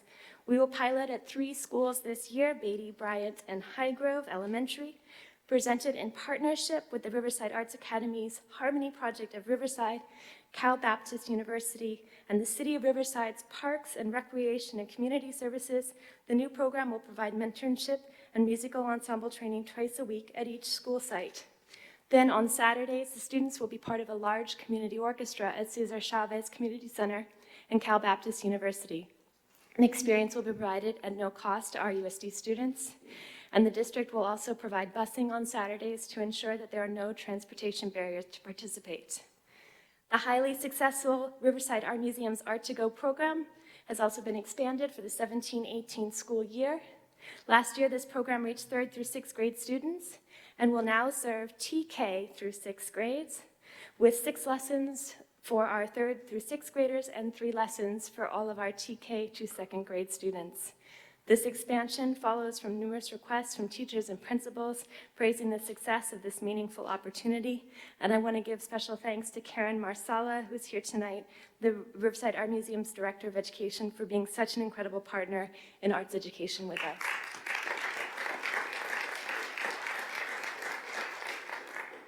And finally, I am delighted to share with you that we are in full swing on the rollout of the Art Float project.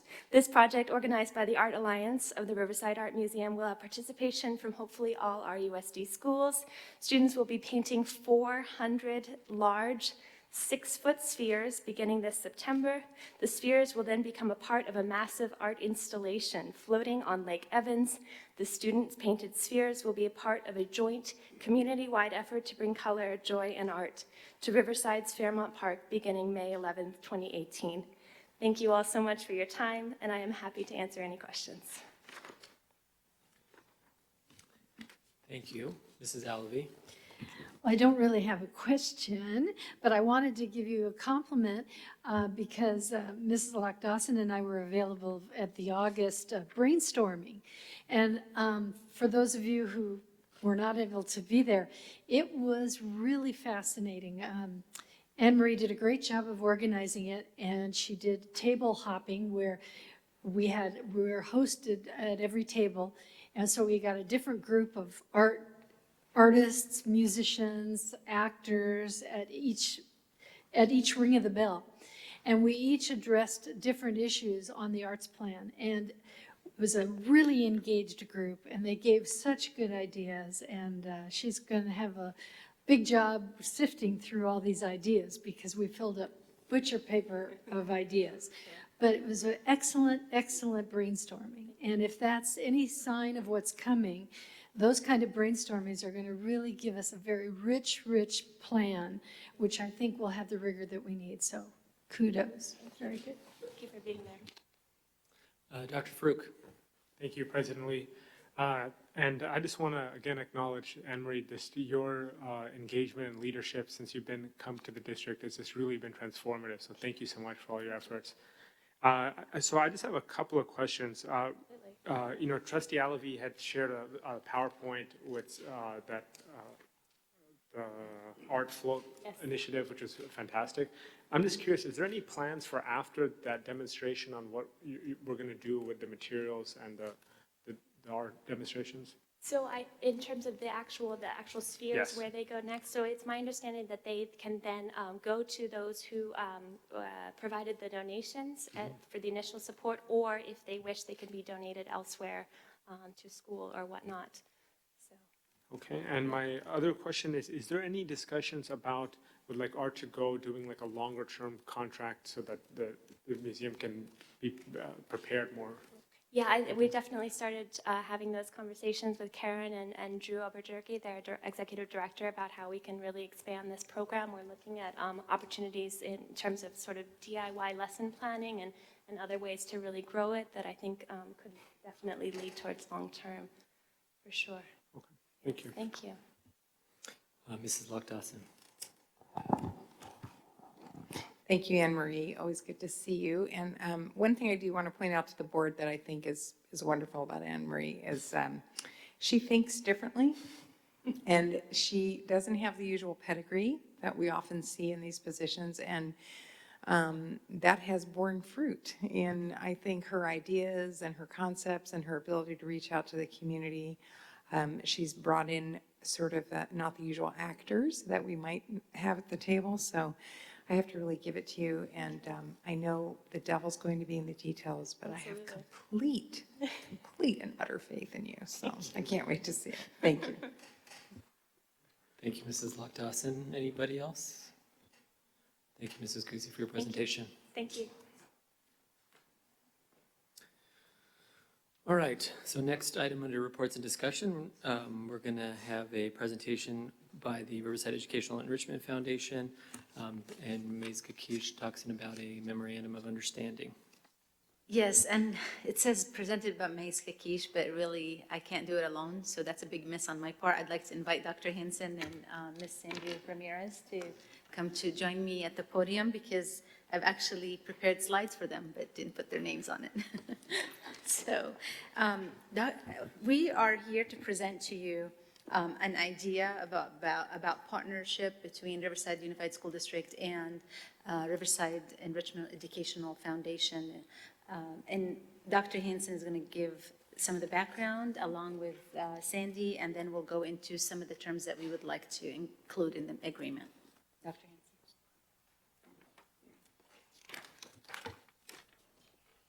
Good evening. It's nice to be at this side and to address the board, and so thank you again, President Lee, board members.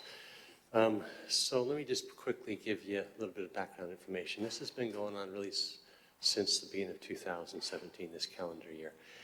And who has been involved is Mr. Lee and I have had with Mrs. Kakish, and also behind me is, of course, the Reef Board President Sandy Ramirez and a member of her board, Kaylin Anderson. And we have met, probably 3-4 times with, as a group, discussing about what can we do to walk along the side, and perhaps we're grateful certainly for the gifts that Reef has given us for the last 20 years, but can we even expand and grow that? Since you hired me as superintendent a few years ago and being part of Urban Ed Dialogue, I had a chance to meet other superintendents up and down the state. One being, who's become a good friend, is Brian over in Pasadena. He's the superintendent of Pasadena. We started the same day back in 2014, and he shared with me a little bit about their foundation. Interesting as a side note, out of all the kids in Pasadena, only 54% attend public school. There's 46% who have chosen to go to the private schools, and yet still with, if you will, the leftovers, is Brian's term, of the 54%, they're able to, through Reef, have been able to, or not through Reef, but through their foundation, have been able to give to that school district regularly for the last several years, 12, 13, 14, even up to $15 million of just going beyond Pasadena to even the larger part of Southern California. So as I had a chance to talk to Sandy, I clearly started salivating a little bit, thought, wouldn't that be awesome? I'm not trying to turn this into Pasadena, but could Riverside even grow the Reef and perhaps 3, 4, 5, 6 million? Wouldn't that be great if we got to 15 million someday? And so that started the discussions. Very grateful for the last 20 years, the 1.5 million that Reef has given us, supporting our teachers and supporting scholarships and things such as that. But could we restructure stuff perhaps to where we can generate some of these big dollars? And so from those discussions turned into a field trip, if you will. Mrs. Kakish, myself, Kaylin, and Sandy, we drove in and met with the superintendent in Pasadena, and he had a school board member there, and I believe he had 3 members of his school, the Reef, or their, not Reef Board, but their enrichment foundation there. And they shared with us that they're in place for 20 years and gave about the same much that we've received from Reef. We're very grateful, but then all of a sudden you saw this, it just took off. 20 years, 21, 22, 23, 24, and it came with this close partnership that they created with their foundation along with the school board. From there, I do know that Sandy, under her leadership, visited others, either by phone or whatnot. I believe it was Claremont, Glendale, phone calls to Walnut. There might have been some others. And so it brought us again coming together to report on the work that we learned. And so I just want to give you that history, that background. I want to give Sandy the opportunity to fill in the holes and talk about that background, because the heavy lifting really has come from the foundation as far as reaching out to some of these others. Sandy, do you want to fill in any of the holes there based on leading up to now as far as just the background information? Sure. Well, our question to each one of the foundation leaders, because all of them at some point were where we are today, been around for 25 years, just doing great things, but doing what they've always done. And so our question to them was, what is it that happened that kind of kicked you off the charts? What was it that got you going? And in each instance, it was hiring staff to have time, part-time or full-time, to put into the goal and mission of their foundation and to work with their school district to create positive and real relationships so that they could support each other. And so that was the same with everybody that we talked to.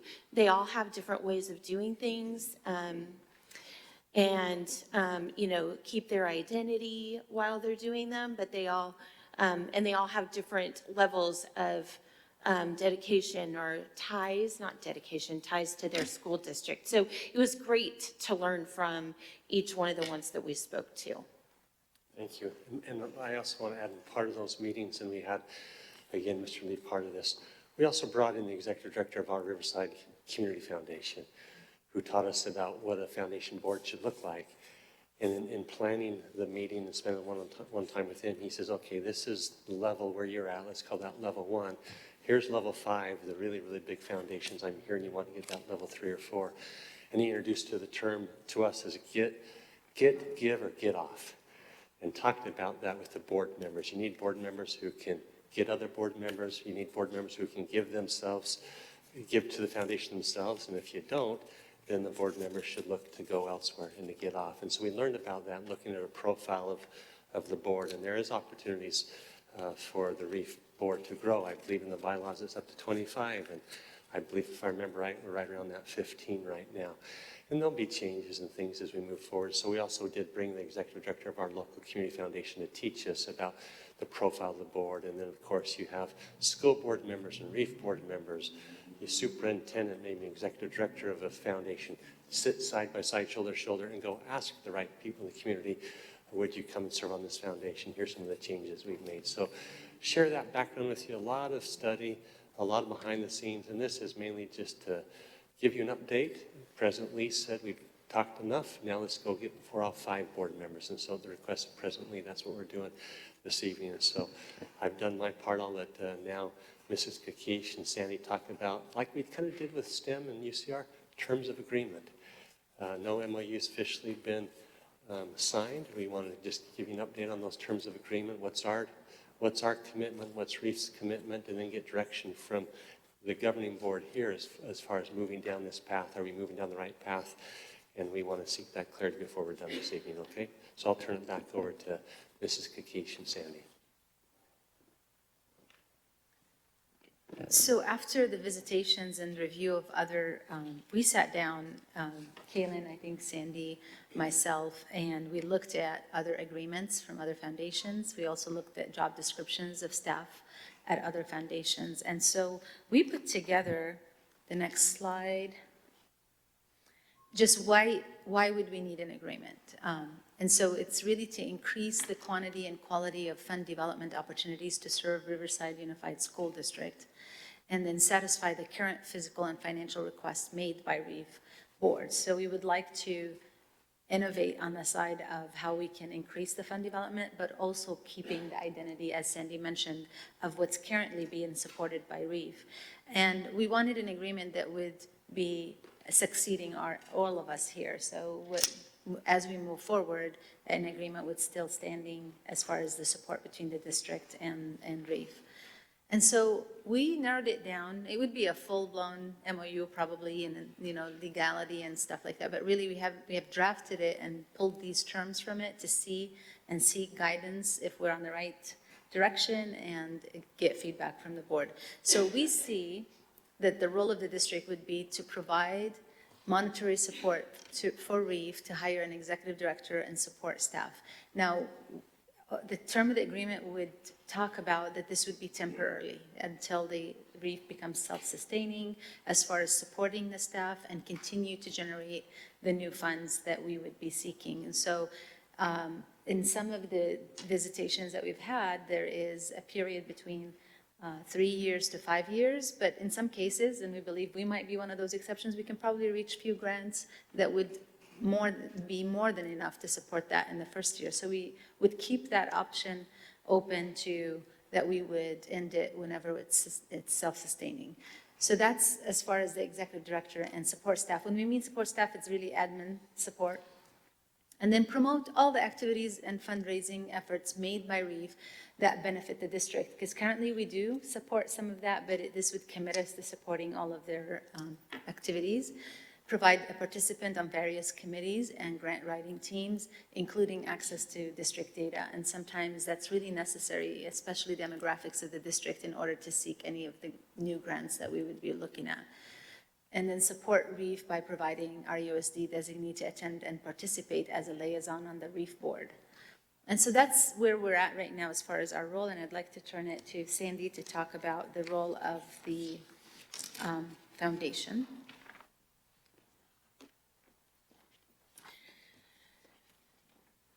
So our role as Reef is stated pretty clearly, and we've had several discussions at our board meetings as well.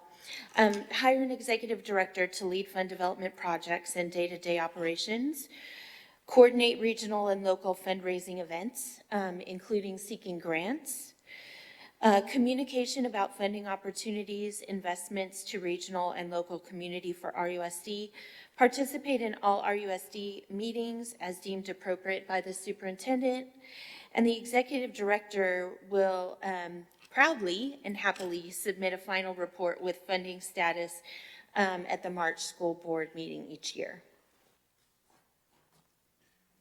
So this is actually summing several different pages. We would go into detail what that means for both boards to the satisfaction and mutual agreement of both boards. But what we would look at right now is really just as our next steps. If we were moving in this direction, I'm sure Reef, without any staff right now, they would need our personnel department to probably help in the job description. We would also work on the recruitment in our district for that, for this period, if we would to look for the January start date if we move in this direction. And then we also would be looking at forming a panel that would include RUSD and Reef board members on the panel, so that executive director is mutually agreed upon and selected by a group that can speak on behalf of both boards. So that's where we're at right now, and we'd like to open it up for discussion and any feedback. Thank you, Mrs. Ramirez, and thank you, Mrs. Kakish. Mrs. Alavi. Thank you. I think this is just what we need between Reef and RUSD. Reef has a wonderful reputation. It's been around in the community for a long time. It's established. Its name is out there amongst all the different activities that it's done throughout the years. And I think that to elevate it to the next level, it needs our commitment to move it up. I think a 5-year commitment for a director would be adequate.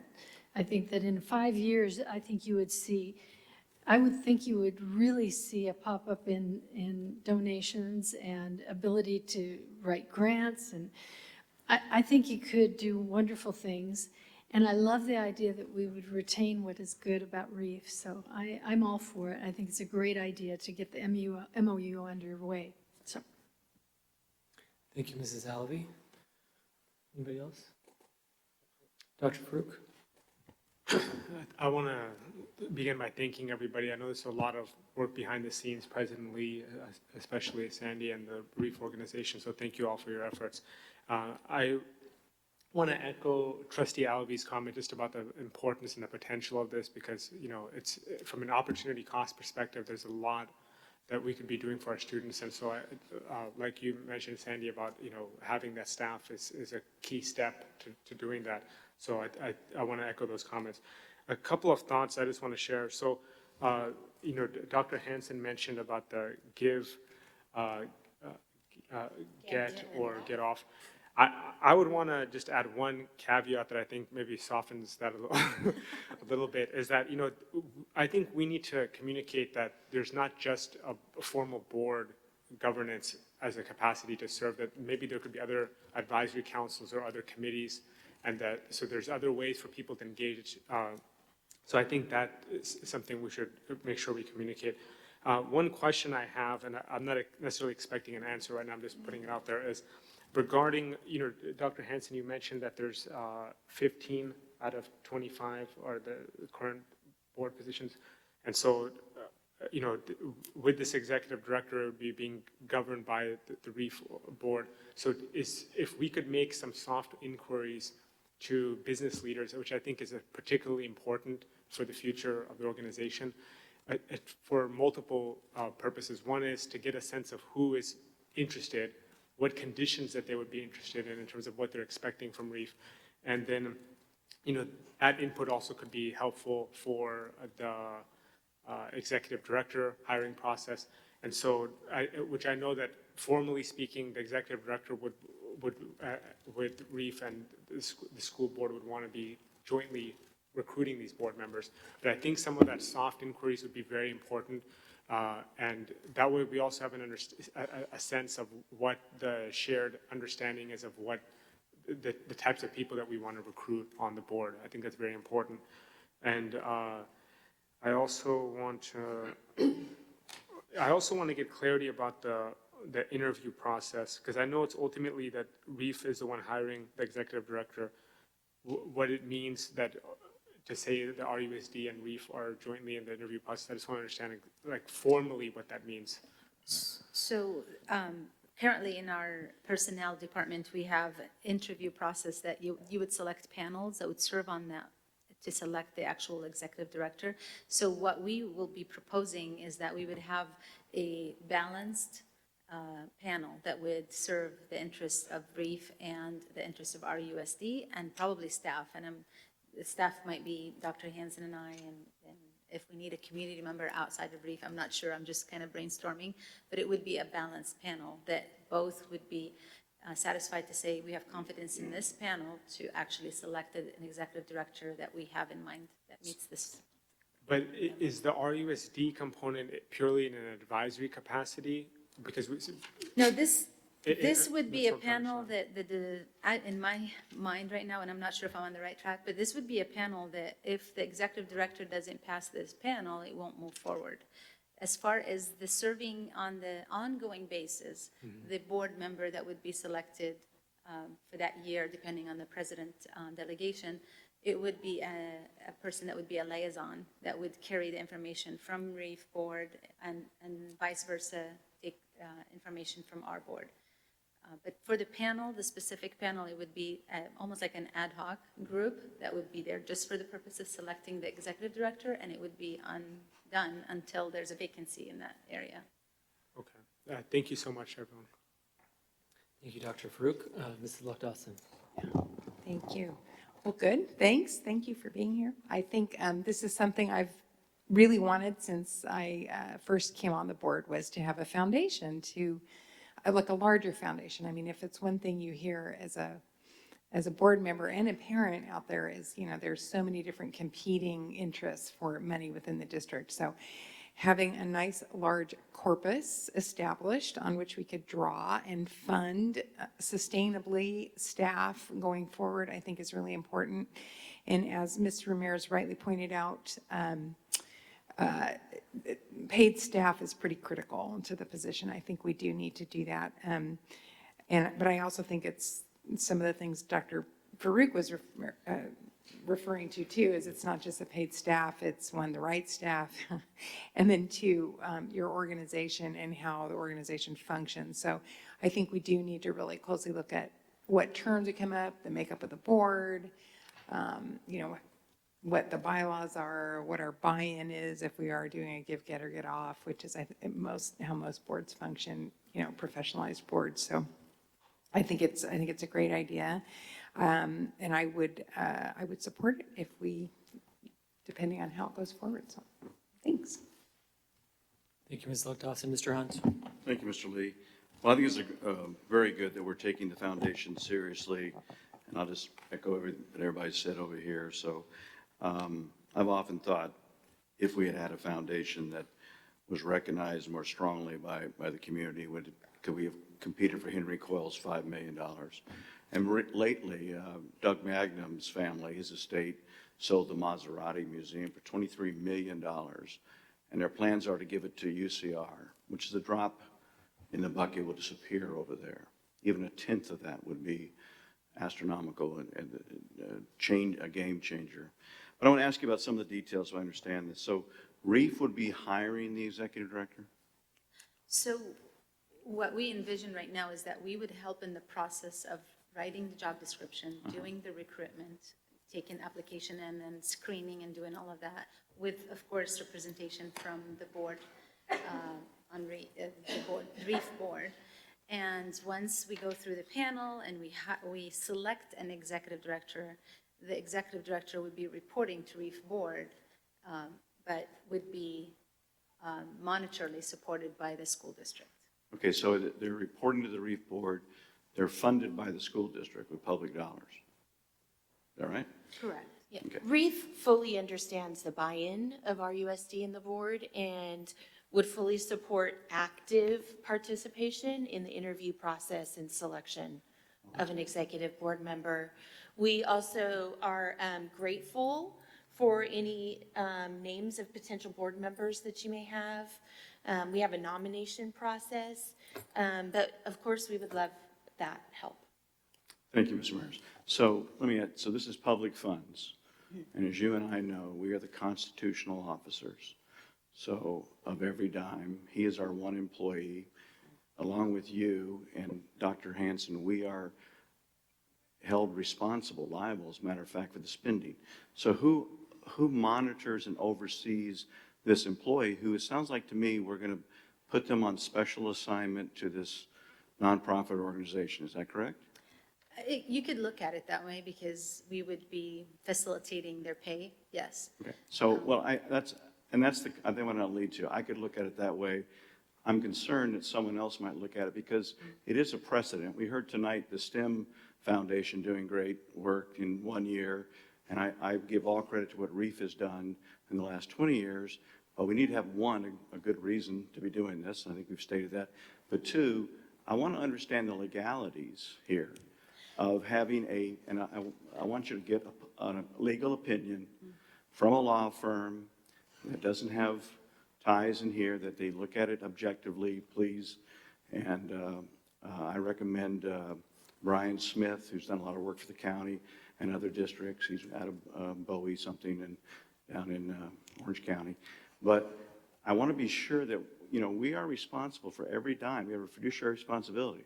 I think change orders of over 5,000 have to come to us by law. So this person needs to be well paid, needs to be well compensated, needs to be the best that we can find because, as Ms. Lock-Dawson said, we're in a very competitive business.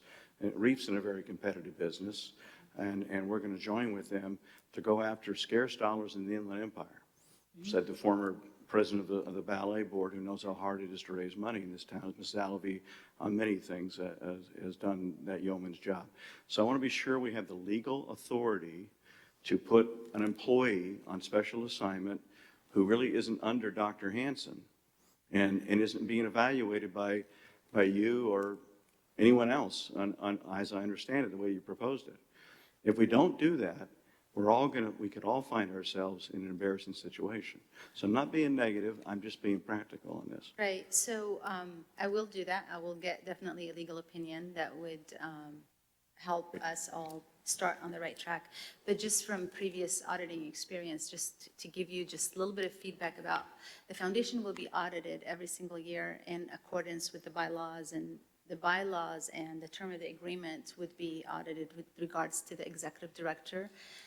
So there is really, as long as they're generating the dollars that we would expect them to do as far as expectation, that would offset and would go back to the district in a different way. Could you bring it to the mic? I'm sorry. If, let's say we have a grant of a $1 million in the first year, and the Reef board, based on our agreement, they would continue to do their good work of what they're doing right now as far as teacher grants, but they also would be, for any new development that this would generate, they would be adhering to the board priorities. So let's say that first grant met the criteria of our first priority. It's not the first priority. I'm just using it as a first priority, VAPA, because we just heard it. And they give back in that fashion, and that kind of more than offsets the tax dollars that were spent on the executive director and the support staff. That would meet the criteria of that foundation. And So Ms. we- Gija, I appreciate those things that happen down the line. I just want to make sure our first step isn't on the wrong foot. Because from my experience being around government, it's unusual, unless it's a grant or a contract, that a public entity would loan an employee out, basically, essentially, and lose responsibility. We don't have, what you're describing, direct responsibility of them. So I want to be sure we have the legal right to do this, so we don't endanger Reef's nonprofit status, nor our good name and our fiduciary responsibility. I'm just asking that I'm not surprised we don't already have that we need to make sure. This is an unusual item. We will. An unusual type of setup. So I can see all the great things down the line. I just want to Make make sure we sure. start right. Right. Thank you, Mr. Hunt. This is Ms. Alvey. I was just going to bring up a point that when I came on the board, we did fund a part-time employee for Reef for many years. And so we have, what? 2 years? Two. Yes. Yeah, that's right. I'm not going to debate you, but if I remember, Mr. Hunt, let Diane Mrs. Alvey- worked for Mr. Hunt, let Mrs. Alley finish. Oh, Dr. Rainey. I'm just saying, no, their contract said that they would work a percentage of their day for Right. Reef. So I'm just saying that in the past, we have kind of gone this way. And I believe that other districts do, in fact, do this as well. So it's not like we don't have any track record here to set it up. I'm not saying we shouldn't look for a legal opinion. I think that's wise. I always do. But I do think that we have a kind of precedent set to go forward.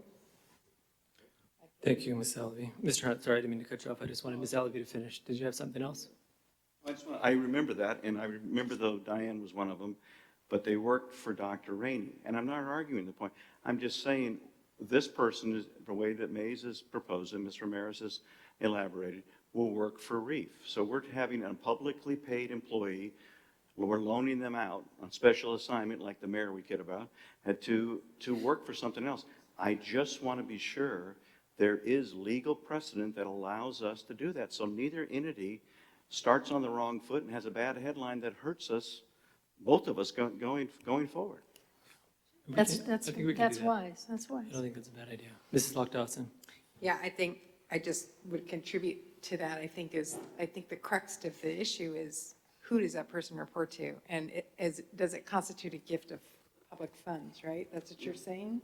So I think that's what we need to get an opinion on is, or is it okay if then that person actually on paper is, reports to Dave or you or something? I don't know, but I think there's ways around it, but we need to make sure whatever we do is legal.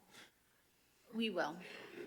Part of what we're trying to also do is make sure that we also meet the audit criteria for foundations and boards. So we have to walk that fine line where the foundation has to be standalone and the district has to be standalone. And this is a period where we're going to interact, and it's a transition period. And so we would state all of that terms in the agreement, and we would make sure it passes any legal requirement. Thank you, Ms. Kakish. Dr. Farouk. Thank you. So I think what would be most helpful beyond the legal precedent is just having an understanding of which school districts have done this before, but specifically in a sense where that there is not a partial reporting, like Trustee Alvey mentioned, but a total one. But also, you mentioned, Mays, about the board priorities and that some of the funding could, go align with our RUSD.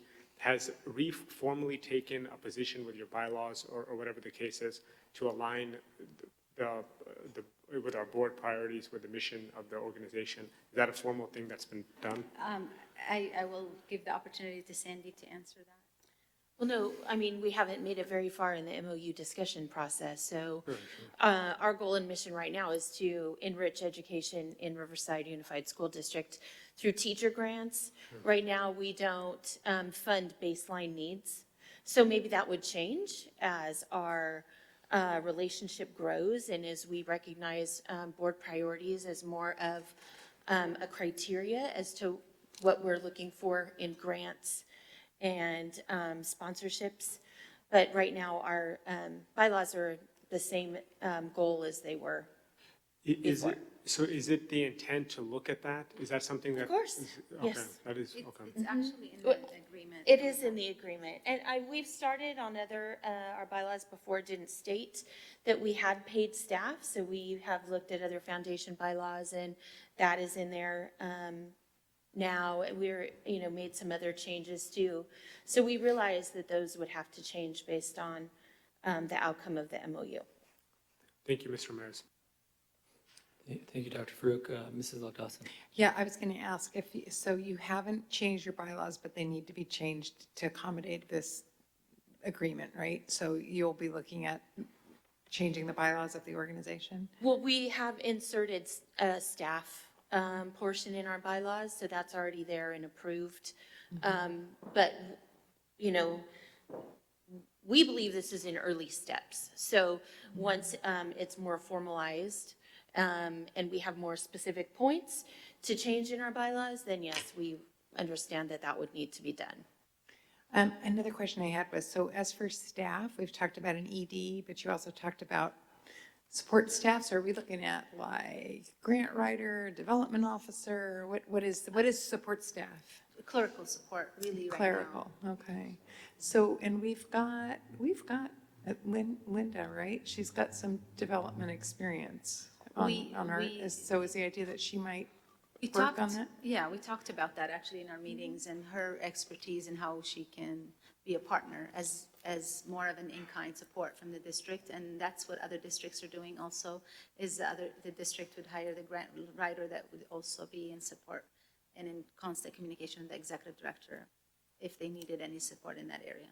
Because I think Dr. Hansen kind of alluded to it too when, I think you were talking about Jose Marquez, you met with him, but, the idea that we want to have somebody that can, we want to get to a place where we're doing annual giving and, some really sophisticated types of gifts, annual gifts and large corporate sponsor, not just grants, but I mean, real foundation work. So I want to be clear, we can get there with just an ED and clerical staff too. I think we need to talk about that at some point, I guess, but it's just, we're having a discussion. So I'm bringing up concerns about things that we probably need to address. That's all I have. Mr. Hunt. I'll yield to Dr. Hansen. I realize he wants to answer a question. Go ahead, Dr. Hansen. Thank you, Mr. Hunt. And again, this was exciting for us as we're all learning. And when we went to Pasadena, that's exactly what they did. They started with an executive director and then they had a secretary. And then over time, they hired grant writers. I asked Brian, does your district have a grant writer? He says, no, Reef does. And of course, as Sandy has alluded, the priorities of their foundation aligns with the priorities of the school board.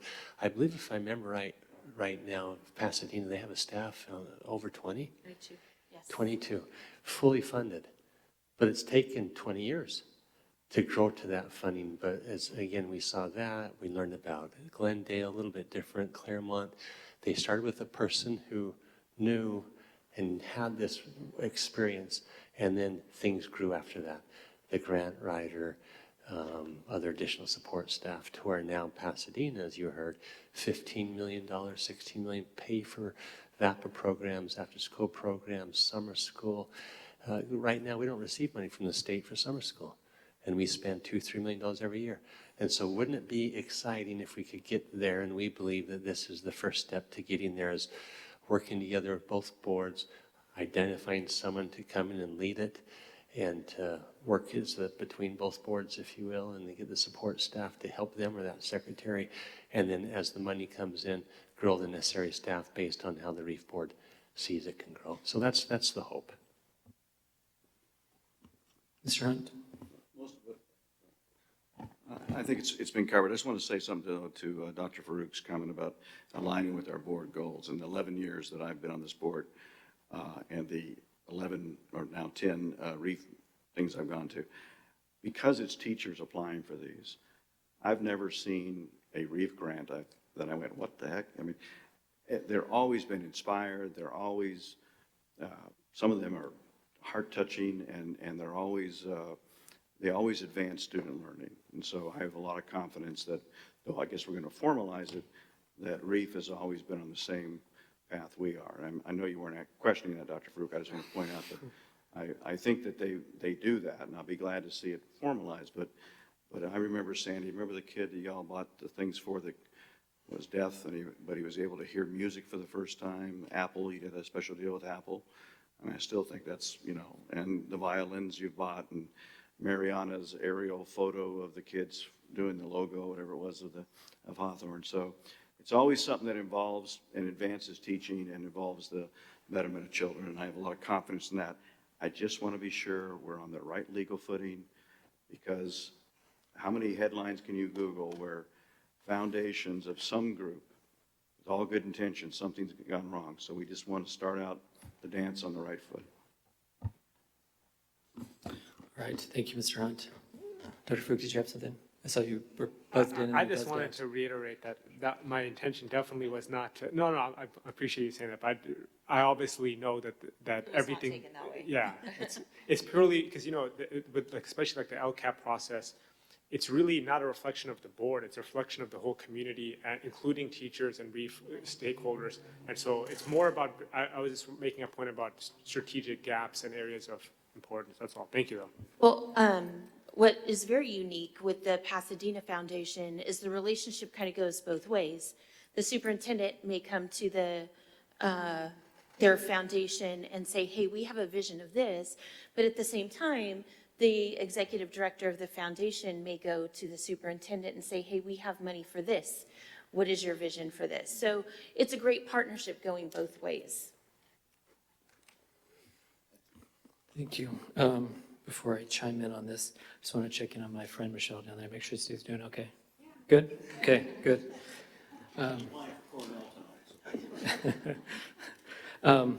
So I just wanted to remind everybody, I know we know this, but this is just a discussion item, and the details are important like anything that we do, but I think we really got to focus on the big picture and the vision. At multiple times since I've been on the board, I've had individual conversations with all of you about ideas on how we can better support our students. And we know one of the big ways we can do that is through a foundation. So I want to make sure that's kept at the center. And of course, if this isn't something that's going to be mutually beneficial to both Reef and to our district, then we don't have to continue down this path. But I think in theory and in practice, if we get the details right as we move along, it's going to be mutually beneficial to the district and to Reef and ultimately to our students. So we do share a common vision. It's not exactly the same, but it has the same impact, right, to support our students and our teachers. And I think it's really important, and I think that's why Reef makes a good partner in this, is because they've been around for 20 years. They have the trust of the community. They have the legacy. They have the relationships. So it's not starting fresh. And for those of you that have tried to start a new company or start a new organization, it's incredibly difficult to get the goodwill, right? You see on those balance sheets in corporate America, this giant line item called goodwill, and that's not something that you can start overnight.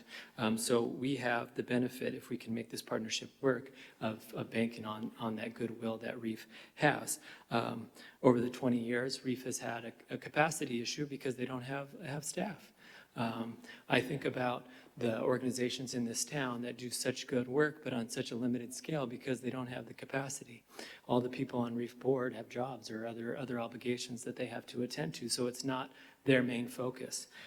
So I think if we get the right person on there, and because if this works out, our visions are going to be aligned, we're going to find somebody that's going to support both the mission of the district and the mission of Reef. We've seen it work in Pasadena. I mean, that's the benchmark. That's the goal to aspire to. They have a board of foundation board members and school district board members that have a trust and relationship that they probably didn't have from day one, that they built over time. But they have that common vision. Their priorities as a foundation are the same priorities as the board. So I think as we head down this path, we're going to realize we have a lot more in common than we do apart. And this is really an investment in our district, and it's an investment that's going to have a huge return on investment if we do it right and we get the right people. And in my conversations with Mrs. Ramirez and her team of board members, there's huge opportunity to build capacity just within the board, with not even talking about the staff person, because it's my understanding right now, you mentioned you have 15 board members, but how many are really actively supporting what you're doing, and they're not just on the board? Like every organization has the people that are on the board. So I think as you head down this new path, you're going to have people that are just going to naturally say, oh, they don't need me anymore, right? They have somebody else that can fill my shoes, where right now there's nobody to sit in those seats. I do think, and I'm sure we'll get those details with the MOU, that you have to have some type of built-in expectations and benchmarks, especially if you're going to have a 5-year agreement. Do we have any idea on the ask per year for this need? Do we know what the salary with benefits and clerical staff is going to be per year? We have a range, so we really need to spend more time to define what would be the proper level for Riverside. But we have a range from as low as 120, 130 to 200,000, depending on if you have 40-hour-a-week person versus 30-hour-a-week person. So there's a lot of discussion that we would have to do on what that job description would need to look like, especially in the beginning and as they grow. Thank you. The other thing I was going to mention is I'm on another advisory board with Big Brothers Big Sisters Inland Empire, and so that's something that did not exist in the Inland Empire 2 years ago. And Orange County, made a commitment to this region to build capacity in the Inland Empire. They hired their first executive director, and they hired the wrong person. It did not work out. They had the opportunity to reload, and they found a really good, passionate leader to lead that organization. And that chapter was made possible because of the Gary Anderson Foundation. So they made a commitment to Big Brothers Big Sisters Inland Empire. I think it's like about $500,000 a year for, I think, 3 to 4 years, and then has to figure out how to become self-sustaining. But built into that purse strings, you got to have strings attached, right? They have to get so many matches. They have to get so many outside donors. They got to get so many people from the board giving dollars or getting dollars. So I don't think it's unreasonable, and I'm guessing it's on the terms that we're going to have some kind of expectations and benchmarks that needed to be met for this relationship to continue on. And I'm not too worried. While I do think it never hurts to get a legal opinion. We've seen this done. I mean, it's being done in Pasadena, right? So that's how they got off the ground. And so I'm not too concerned about that, but I think we should definitely look into it. But I think we just got to work out the details, but know that we all want to serve the same mission. And I'd rather do it sooner rather than later, so I'm glad we're having the discussion now to get everybody's concerns out in the open and to try to iron out these details so we can move forward, because we've talked about doing something for a number of years. And I really think this is the best opportunity to do it, is to partner with Reef. But if it's not going to work, if Reef's not going to, if Reef doesn't see the benefit and we don't see the benefit, or we can't come to a mutual understanding, then let's find that out now so we can we'll let Reef continue to do the good work that they've been doing, and then we can try to pursue another opportunity. But I really do think this is our first and best opportunity, and we should pursue it quickly. Because there's also an opportunity cost to not pursuing it. So you have that $150,000 or so a year, but every year we delay this, we're leaving millions of dollars on the table. And I don't think we should be leaving any more money on the table. We just heard Anne Marie Guzzi give a great presentation on VAPA, and she didn't have any dollar figures attached to it, but I assume it's going to be very expensive. And last time we got our budget report, there was not any extra money. So we're going to have to find a way to get extra money. And I'd like to see VAPA or summer school or some of these other innovative programs that enrich students' lives happen in the next year or two and not get kicked to the next year to make these decisions. So thank you for being here, Sandy, and thank you to Kaylin too for being here, and thank your board for the work that they do in the community. And I hope that we can continue this path and we can come to some type of agreement that benefits everybody. Thank you. Anybody else? Yes, thank you for the shirt.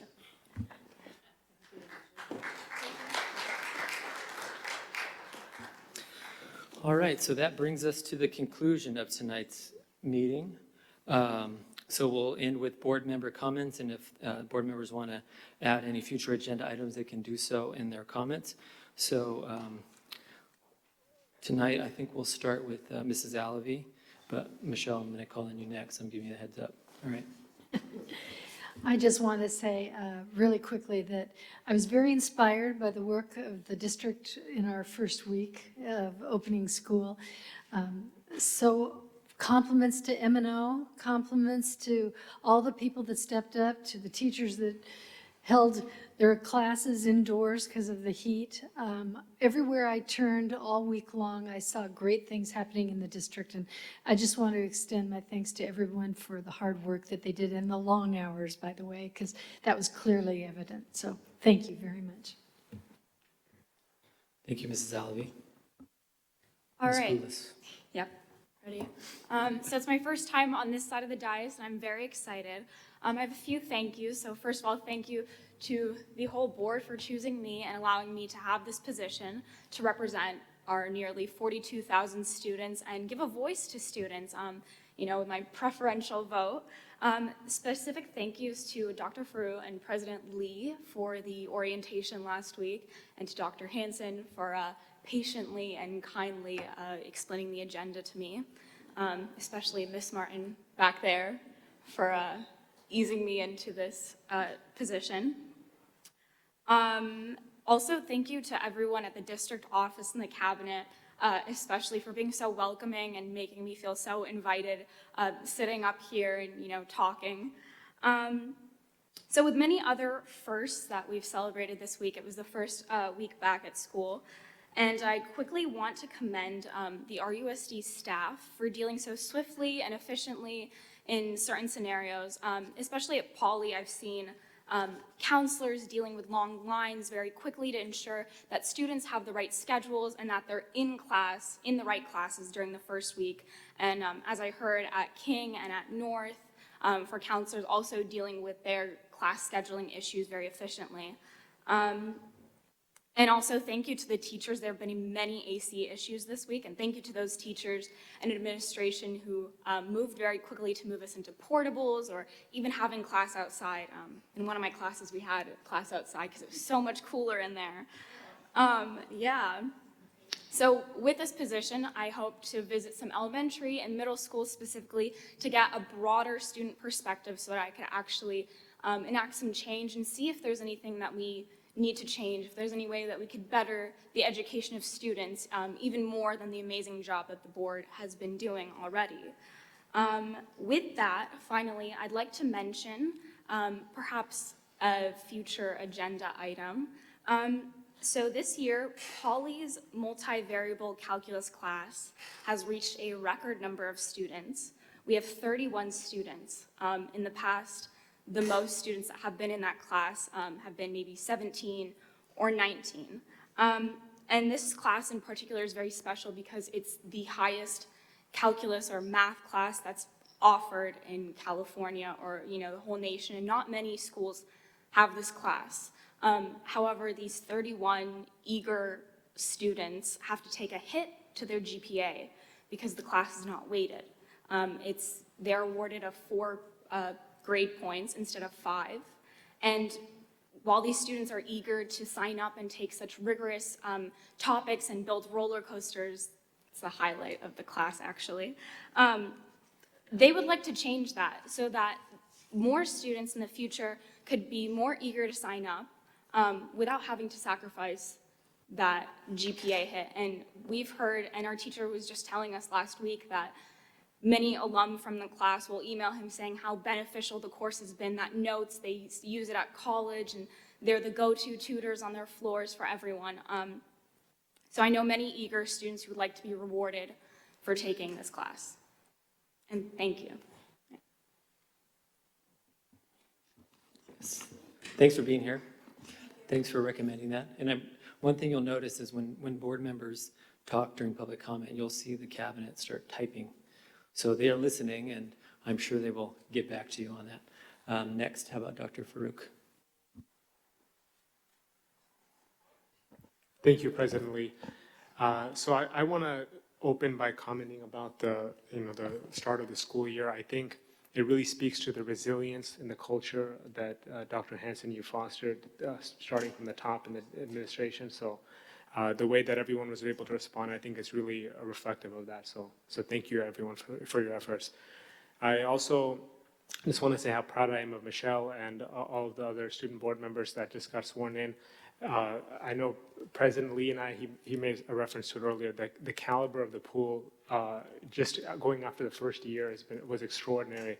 And I think what really stood out to me in terms of the difference of mindset that you guys had was really your initiative beyond coming to the board meetings and representing on the agenda. And your comment about wanting to visit other schools, I think is really powerful.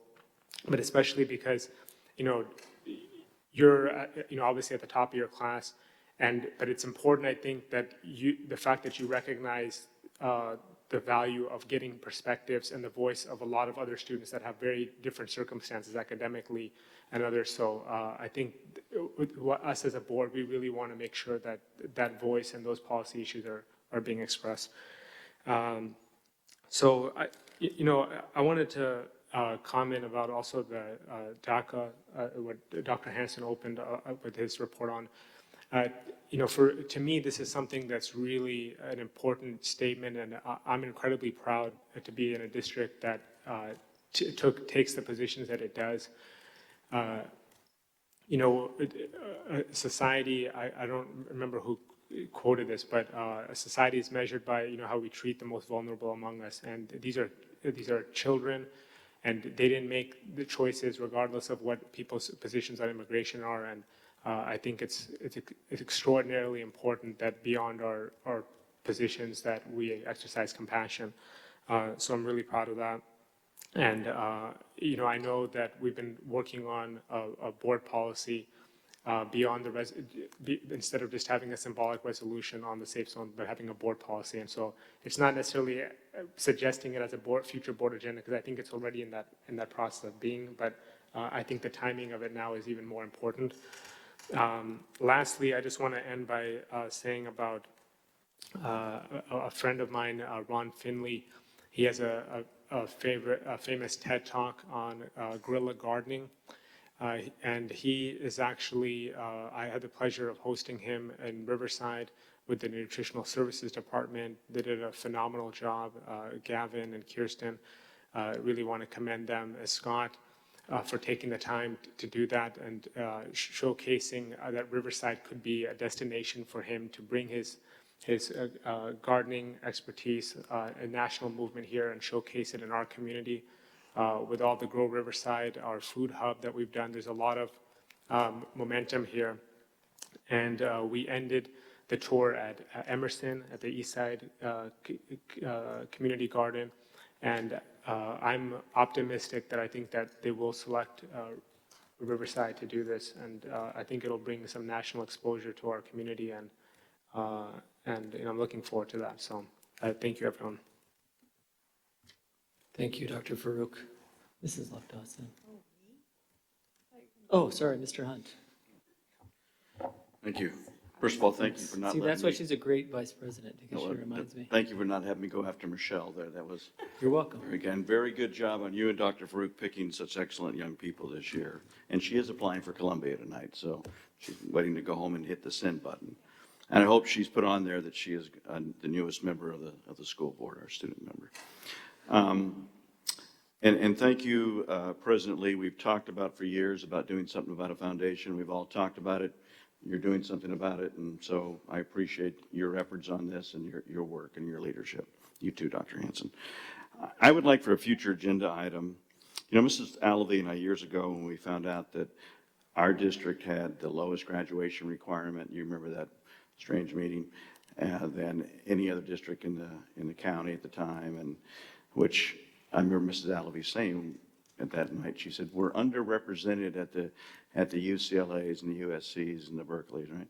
Well, I'd like for a future agenda item, I read something that I find incredulous, but I want to, if it's true, I would like us to take some action in a way of a resolution to our local, or not our local, but our regent, Bruce Varner. But my understanding is that the UC system, within the UC system, the top, with Berkeley, UCLA, and UC San Diego, and Irvine, that they are all under 20% of their incoming freshmen are Californians, which means that our RUSD kids are among that 20%. UCLA is 14.9%. I find that appalling and an insult to, we're paying for that. We're trying to get our kids to go to the UCs, and if that's correct, and I believe it is, but I'd like a report on it. I'd like a report on what our kids, maybe some numbers of what our kids look like at the UCs. UCR, by the way, is a 57.6% Californians. So, but if that's true, I believe that not only we, but we should, and I know Mr. Varner will listen to us because he lives here, but we should ask CSBA to do something about this as well. This is wrong, and President Napolitano needs to hear that, and so does Jose Medina and others, if that's true, because that affects exactly what we're trying to do, what our goals are here. I got to go to UCLA and my parents could afford it because I was a Californian, and out-of-state tuition for someone who's paid it for their child is not easy. So I hope we can look at that. And on CSBA, I went to the Riverside County School Board members meeting the other night. Most things are good, but there has been a problem, just to report, and hopefully it's going to be worked out. But if you recall, Mr. Newberry, who's the board member from Corona Norco, a wonderful gentleman, he had won the first prize presidency and then, for lack of a better term, was ousted on a technicality about the way the electioneering went. That then caused our Region 18 representative, Mr. Bowman from Menifee Unified, to quit in disgust, which means we don't have a representative. Then, right or wrong, the majority of our county board nominated Mr. Newberry to fill that role, and they're not too excited about it in Sacramento. So we are at a standstill. We have 3 members, including for Alvord, Moreno Valley, and Arupa, that all need to be seated, and they won't seat us because of this conflict. And so working with Sue Scott, a fellow board member at Lake Elsinore, and Wendy Jonathan from Palm Desert, we got a phone conversation coming up with Vernon Billy to try to work this out and see if we can. But it's a little disappointing right now at CSBA that it really is a Northern California thing, and you would have an Inland Empire, basically Riverside County, you would have within 4 years 2 CSBA presidents, Jesus, and then 4 years to follow Bill. And it's a little disheartening to think that they're doing it that way, but Northern California wasn't real crazy about the Inland Empire sort of leading that way, because Jesus ran a very strong, and good for him, let's pay attention to Latinos in this state kind of campaign when he was our president, and did a great job, and I commend him for it. But anyhow, that's just sort of the facts about CSBA and where we are. Thank you. Thank you, Mr. Hunt. A few things for me. Just wanted to echo some of the comments that Oh, sorry. Sorry, go ahead. It's the glasses, it's messing me up today. Blaming it all on the glasses. I did show him a picture, though, that my kids sent me while I'm up here on the dais of an entire huge bottle of Downy that is all over my laundry room floor. So that's, anyway, he managed to see that without his glasses. So it never ends. And my husband's out of town. So what I just kind of wanted to follow up on some of the things that Mr. Hunt was talking about regarding the college admissions game. And I know Ms. Boulos is in the middle of it right now. And thank God I just survived. I got my second one out last year, and I get a reprieve because I have a high school freshman. But it's not really a reprieve, as Michelle can tell you. We will not get a reprieve because Martha Rose has to work extremely hard if she wants to go to a UC even. Most of you, I think, know the UCs had record enrollments last year.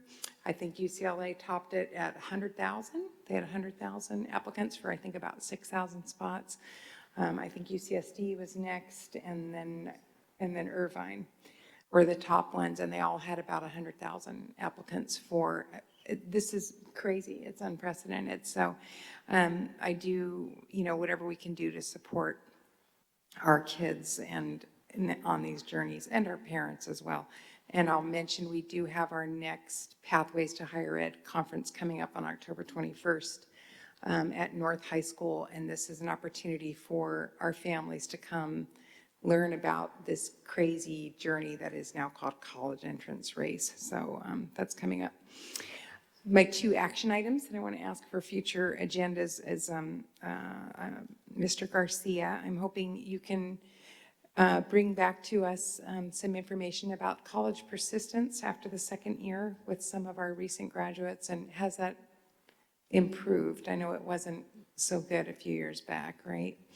I think we're getting them in at a higher rate now, but they're not always persisting as we'd like. So I'd like to maybe hear about that and what some of the prevailing wisdom is regarding what's allowing persistence, and even particularly some of our students, perhaps even at UCR. I know they've got their small learning communities and some of those other supports that are in place, perhaps, that are helping. So could you bring that back, please, just a report? I would like that. And then also, I know we did a couple years back, Daryl Hansen ran our student think tank. I think, Michelle, you might have participated in a few of those at Poly, and I haven't heard back what the whole denouement of that and the outcome of that is. So I would like to hear a report on that. I don't know who picked that up since Daryl left. Maybe Ryan, I don't know. I don't want to point the finger, so I'll let you guys decide.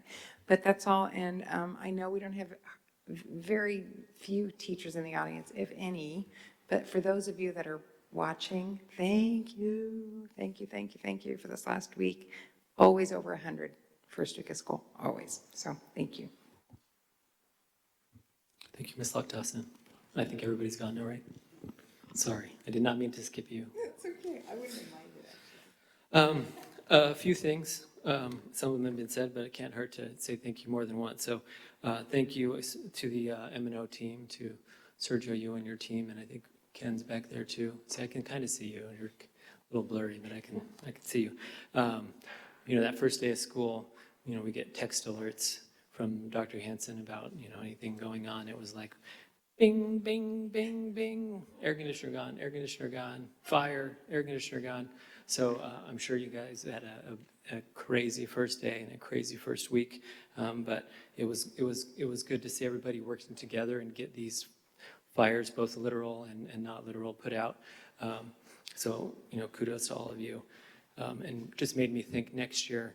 We voted to push the calendar up, so there are going to be more hot days, which I think is not a problem as long as we're keeping our classrooms cool. So just making sure that I'm sure the plan is already in place for tweaks for next year to try to prevent, if possible, and nothing's possible. I mean, think about home ownership, right? Anything can happen at any time, but being ready to swiftly act and do any preventative measures so they don't happen as frequently.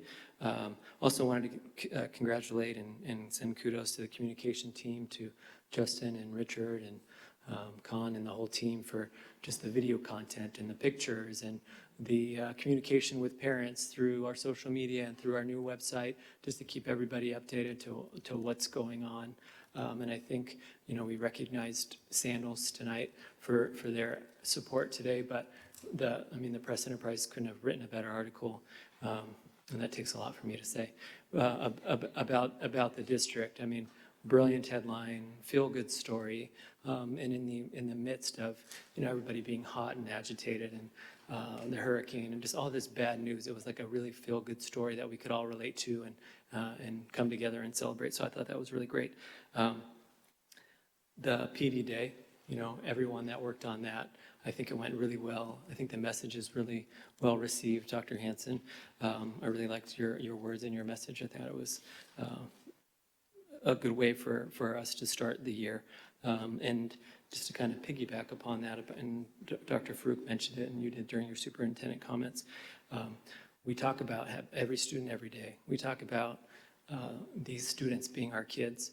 And I think when our job as public educators is to give kids, regardless of their status, a free and public education that's second to none, that's going to set these kids up for opportunities in the future, regardless of where they came from, regardless of what language they speak.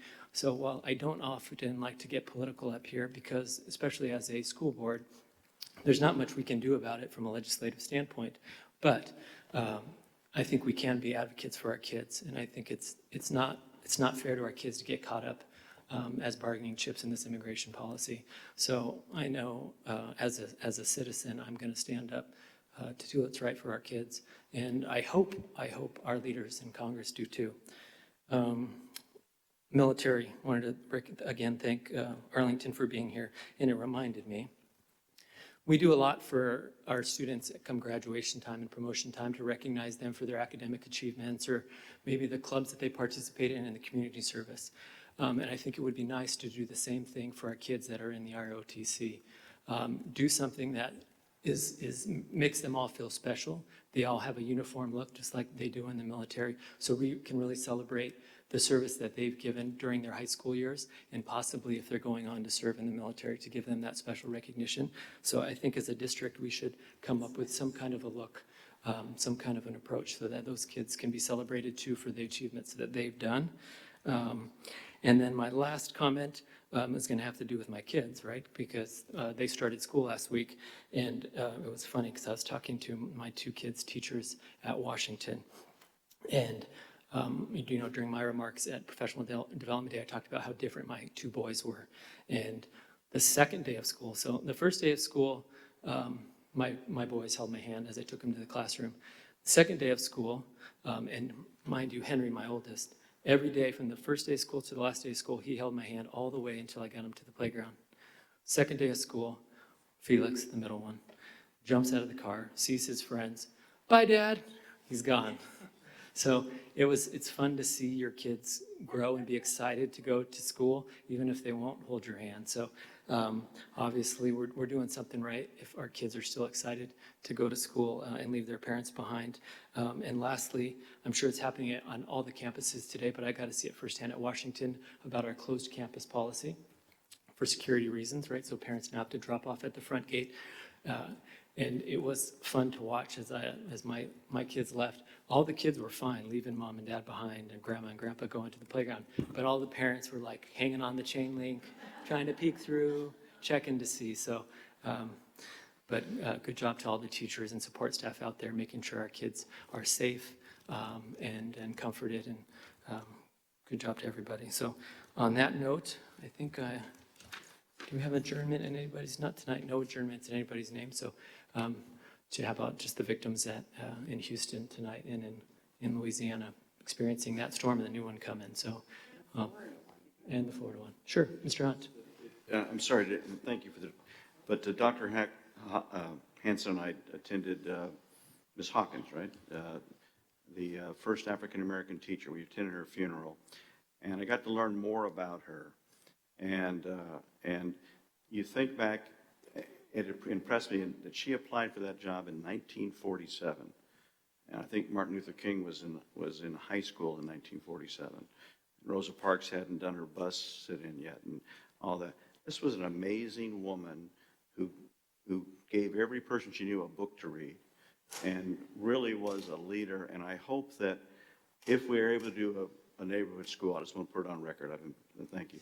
If we're able to do a neighborhood school in Casablanca, I'm not about to say it shouldn't be Casablanca Elementary, but we should remember this woman. She was an exceptional person. There was, and I'll end with this, there was an African-American gentleman, must have been my age at least, that came up and said that he was so glad that she was there at Casablanca when he was a boy because she wasn't afraid to walk the 2 blocks down the street to his house to tell his mom and dad he was screwing up. And he said, and Daddy took care of it after that. And I thank Dr. Hawkins because of how she put me right in life.